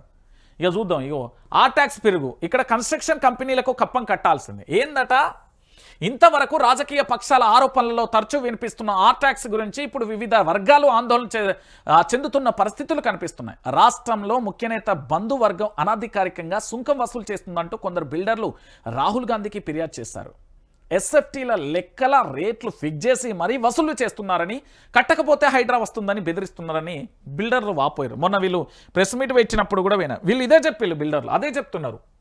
లగ్జరీ విల్లా అయితే ఎస్ఎఫ్టీకి ఎంత 200, సాధారణ గృహం అయితే ఎస్ఎఫ్టీకి ఎంత 100 రూపాయలు. ఇక మనం ఈ లెక్కన ఒక 200 ఎస్ఎఫ్టీయో లేకపోతే ఓ 100 ఎస్ఎఫ్టీ చేసుకున్నా గట్టినే పోతాయి కదా పైసలు. మన ఇంటీరియర్కి అవుతుందో లేకపోతే ఏదో ఒకటి చేసుకుంటాం కదా. ఇగో ఇట్లా వసూలు చేస్తున్నాం. ఇది ఎక్కడ ఉన్నది? భారత రాజ్యాంగం మొత్తం అయినా చట్టంలో గిసంటి అయితే చట్టం నేను చూడలే. అనధికారికంగా ఇగో ఇట్లా వసూలు చేస్తున్నారట, ఇట్లా బెదిరిస్తున్నారన్న. ఇది మామూలుగా లేదు. ఇది ఈ బాధ, ఈ వ్యధ ఎవ్వరికి చెప్పలేక వాళ్ళల్లో వాళ్ళే కుమిలిపోతున్నారు నా రియల్ ఎస్టేట్ అన్నలు. ఇక చూడరి, హైడ్రా దెబ్బతో ఇప్పటికే కుదలైన రిలయన్స్ రంగంపై మరో పిడుగు పడినట్టు తెలిసింది. సరికొత్త ట్యాక్సులు అనధికారికంగా అమల్లోకి వచ్చి రియాల్టర్ల బెంబేలెత్తుతున్నట్లుగా సమాచారం. వీరిపై ప్రభుత్వ పెద్దలు ఆ ట్యాక్స్ను మోపినట్లుగా విశ్వసనీయంగా తెలుస్తుంది. రియల్ ఎస్టేట్ వ్యాపారాన్ని 3 విభాగాలుగా చేసి కేటగిరీని బట్టి స్క్వేర్ ఫీట్కి ఇంత అని రేట్ ఫిక్స్ చేసి వసూలు చేస్తున్నారు. ట్యాక్స్ కట్టకపోతే హైడ్రా వచ్చి లొంగ తీసుకుంటుందని హెచ్చరికలు వస్తున్నట్టుగా రియల్టర్ల వర్గాలలో చర్చ నడుస్తుంది. ముఖ్యనేత కనుసన్నలలో ఆయన బంధువర్గం పర్యవేక్షణలో కొనసాగుతున్న ఆ ట్యాక్స్ వసూళ్ల భాగోత్వం ఇటీవల అస్థినాకు చేరినట్టుగా సమాచారం. హైదరాబాద్కు చెందిన కొందరు రియల్ ఎస్టేట్ వ్యాపారులు రాహుల్ గాంధీని కలిసి ఫిర్యాదు చేసినట్టుగా విశ్వసనీయ వర్గాలుగా తెలుస్తుంది. తెలంగాణలో ఆ ట్యాక్స్ పేరుతో బలవంతపు వసూలు చేస్తున్నారని, అసలే ఇల్లు కొనుగోలు పడిపోయి వ్యాపారం సరిగ్గా నడవలేక అప్పుల పాలైన తమకు ఆ ట్యాక్స్ ఏంది అంటే శాపంగా మారిందని వాళ్ళు పేర్కొన్నట్టుగా ప్రధానంగా కూడా చర్చిస్తున్నారు. ఆర్ ట్యాక్స్ ఏంది, ఆర్ ట్యాక్స్ అనే పేరు ఎందుకు వచ్చింది, ఆర్ ట్యాక్స్ ఎందుకు వస్తుంది, ఏం కథ, ఈ ఆర్ ట్యాక్స్ ఎందుకు తెలంగాణలో ఇట్లా మారిపోతుంది? ఇగో చూడు, ట్యాక్స్ కట్టకుంటే హైడ్రా అటాక్ వచ్చేస్తున్నది పూర్తి స్థాయిలో కూడా. ఈ ఏడాది మొత్తం కూడా 36,974 నివాస గృహాలు విక్రయం జరిగాయి. ఇందులో 12% లగ్జరీ విల్లాల వాటా ఉందని రియల్ ఎస్టేట్ వ్యాపారులు చెప్పారు. ఈ విల్లాకు ఎస్ఎఫ్టీకి 200 చొప్పున ఆర్ ట్యాక్స్ వసూలు చేస్తున్నారని ఆందోళన వ్యక్తం చేస్తున్నారు. అమ్ముడు పోకున్నా కట్టాల్సిందే. ఇప్పుడు ఏం జరుగుతుంది ఇందులో సింపుల్గా మీకు చెప్తా. నగరంలో మొత్తం విక్రయాలలో మధ్యతరగతి దిగువ మధ్యతరగతి ప్రజలు కొనుగోలు చేస్తే 50 నుంచి 80 లక్షల లోపు నివాసాల వాటనే అధికంగా. కాంగ్రెస్ అధికారంలోకి వచ్చాక కొత్త కంపెనీలు రాలేదని, కొత్త ఉద్యోగాలు రాలేదని, వర్క్ ఫర్ హోమ్తో ఆఫీస్ స్పేస్ డిమాండ్ తగ్గిపోయిందని, దీంతో నగరంలో కమర్షియల్ స్పేస్ మిలియన్ ఎస్ఎఫ్టీలు ఖాళీగా ఉన్నాయని రియల్ ఎస్టేట్ వ్యాపారాలు చెప్తున్నారు. అపార్ట్మెంట్లు సేళ్లు బాగా పడిపోయాయని వాపోతున్నాయి. హైదరాబాద్ పరిసర ప్రాంతాలలో 2 లక్షల గృహాలు అపార్ట్మెంట్లు కొనుగోలు లేక ఖాళీగా ఉన్నాయని, నిర్మాణం పూర్తి అయింది కాబట్టి ట్యాక్స్ కట్టాల్సిందని ముక్కుపిండి వసూలు చేస్తున్నట్టుగా రాహుల్ గాంధీకి చెప్పారు. ఇక చెప్పన్నా, ఇక చెప్పే ఎవరో ఏదో పెట్టిండట మాకు, నేను చూలే, మా పిల్లగాలి చెప్తుర్రు కదా, ఒక్కసారి చూడరా అదే అని. ఒక్కసారి ఏందే ఇది? నీకు దమ్ముంటే నాతో డిబేట్ పెట్టన్నా. రేవంత్ రెడ్డి చేసిన ప్రతి విషయం నీకు చెప్తా. నీకు తెలిసి సగం తెలియక చెప్పకు. అసలు రేవంత్ రెడ్డి ఎట్లా పైకి వచ్చిందనేది మెయిన్ విషయాన్ని నీకు చెప్తా. ఒరే నాయన, రేవంత్ రెడ్డి రాజకీయాలలోకి వచ్చినప్పటి నుంచి నేను రేవంత్ రెడ్డితో మొన్న 2023 వరకు రేవంత్ రెడ్డితోనే పనిచేసిన, తెలుసో తెలియదు. ఇంకొకటి, మరి నువ్వు షెడ్యూల్ వేసుకోక ముందుకే దాదాపుగా ఒక 7-8 వేల డిబేట్లు చేసిన, సమస్యలు మొత్తం తెలుసు, రాజకీయం నాకు బాగా తెలుసు. నేనేమంటానంటే తమ్మి, నువ్వు ఇట్లా కామెంట్ ఇచ్చినావు కదనే, నువ్వు అన్నీ చెప్తా అన్నావు కదా. ఇగో మా మైపాల్ తమ్మి ఏం పెట్టిందంటే, నీకు దమ్ము ఉంటే ఫస్ట్ 6 గ్యారెంటీలు అమలు చేయమని, తర్వాత డిబేట్ పెట్టుకుందాం అంటున్నాను. ఇవి అమలు చేసినాక డిబేట్కి రా. ఇంకొకటి ఏంటంటే, ఈ ఆర్ ట్యాక్స్ అట్ట పాపం వీళ్ళు ఎస్ఎఫ్టీకి లగ్జరీ విల్లాలకు 200, నార్మల్ వాటికైతే 100 రూపాయలు కడతారు. ఇగో దీనికి ఏందో చూడు తమ్మి, నేను చెప్తున్నా కదా చూడు. ఎందుకంటే తెలంగాణలో మీకు ఇంట్లో కూకొని పెట్టుడు అయిపోతుంది. ఈరోజు నీతో డిబేట్ పెడతా. ఎందుకు పెట్టా? ఈ తెలంగాణలో ఆర్టీఎస్సీ ఫ్రీ బస్ ఇచ్చిన తర్వాత, దానికి ఫ్రీ బస్ ఇచ్చిన తర్వాత అదనపు భారం ఏడబడుతుందో నాకు చెప్పు. దాంతోపాటు ఆటో డ్రైవర్లు 92 మంది వరకు చనిపోయారు కదా, వాళ్ళ కుటుంబాలకు సంబంధించి బాధ్యులు ఎవరో చెప్పు. రైతులకు సంబంధించి ఈ రోజు వరకు ఈ రోజు వరకు తెలంగాణ రాష్ట్ర వ్యాప్తంగా కూడా చనిపోయిన రైతుల లిస్టు ఇక్కడనే లైవ్లనే ఉన్నది, పెద్దగా అవసరమే లేదు. రైతుల లిస్టు 498 మంది చనిపోయారు. వాళ్ళ కుటుంబాల హత్య బాధ్యత ఎవరితో చెప్పు. దాంతోపాటు గురుకులాలలో పూర్తి స్థాయిలో కలిసి ఆహారాన్ని తిని చనిపోయారు, వాళ్ళ బాధ్యత ఎవరితో చెప్పు. జర్నలిస్టుల మీద అక్రమ కేసులు, వాళ్ళ బాధ్యత ఎవరో చెప్పు.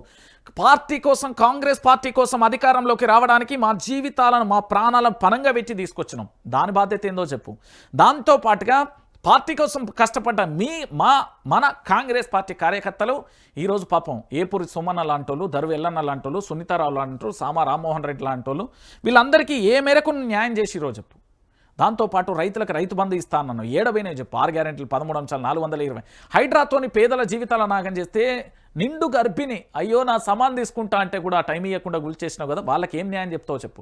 దాంతోపాటు మూసీకి సంబంధించి ఏం న్యాయం చెప్తావు. రేవంత్ రెడ్డి ఎట్లా ఎదిగిండి కాదు, రేవంత్ రెడ్డి 5 ఏళ్ళు నేనేమొస్తా, ఎవరు దించడానికి వస్తే వాడిని ఖబర్దార్ చేసే పరిస్థితి వైఆర్టీవీ చేస్తుంది. నేను చెప్తున్నా కదా, రేవంత్ రెడ్డి అధికారంలో ఉండాలి, మా తెలంగాణ బిడ్డలందరికీ తెలవాలి, వాస్తవాలు తెలంగాణ రాష్ట్ర వ్యాప్తంగా కూడా తెలవాలనే రేవంత్ రెడ్డిని మేము ఉండమంటాను. ఇంకొక విషయం ఏంటంటే తమ్మి, ఇక్కడ మేము వార్తలు చదువుతుంటే నా ఛానల్కు రిపోర్ట్ కొడుతున్నారన్న. నేనేమంటున్నా తెలంగాణ ప్రాంత బిడ్డలరా, మీరందరూ కూడా ఆలోచించాల్సిన విషయం ఏంటంటే, ఇక్కడ వైఆర్టీవీ తెలుగు న్యూస్ ఛానల్కి సంబంధించి మినిమం నాది 1000 మంది 500 మంది చూస్తారు. ఇది జెన్యూన్ వ్యూవర్షిప్. నేను అందరి లెక్క 3 లక్షల నెలకు గడతలేను, నా దగ్గర అంత స్తోమత లేదు. నేను మధ్యతరగతి పేద కుటుంబం నుండి వచ్చిన ఛానల్ పెట్టిన ప్రొఫెసర్ జయశంకర్ గారి ఆశయ సాధన, అమరవీరుల ఆశయ సాధన కోసం మాత్రమే ఈ ఛానల్ పెట్టి. అంతకుముందు చాలా శాటిలైట్ ఛానళ్ళలో పనిచేసిన, నేను పీజీ చదివిన, సివిల్స్ కూడా చదివిన, ప్రిలిమ్స్ కూడా రాసినోని, నాకు ఆ తెలివి ఉన్నది, నాకు తెలుసు. మీరు డిబేట్లకైతే పెద్ద మీకు అది హేమీలతోనే చేసిన, పెద్ద అది కాదు, నాకు తెలుసు సబ్జెక్టు. ఇక్కడ సబ్స్క్రైబ్ చేయర్రి, నాకు పూర్తి స్థాయిలో రిపోర్ట్లు కొడుతున్నారు, ఇక్కడ లైక్ చేయండి.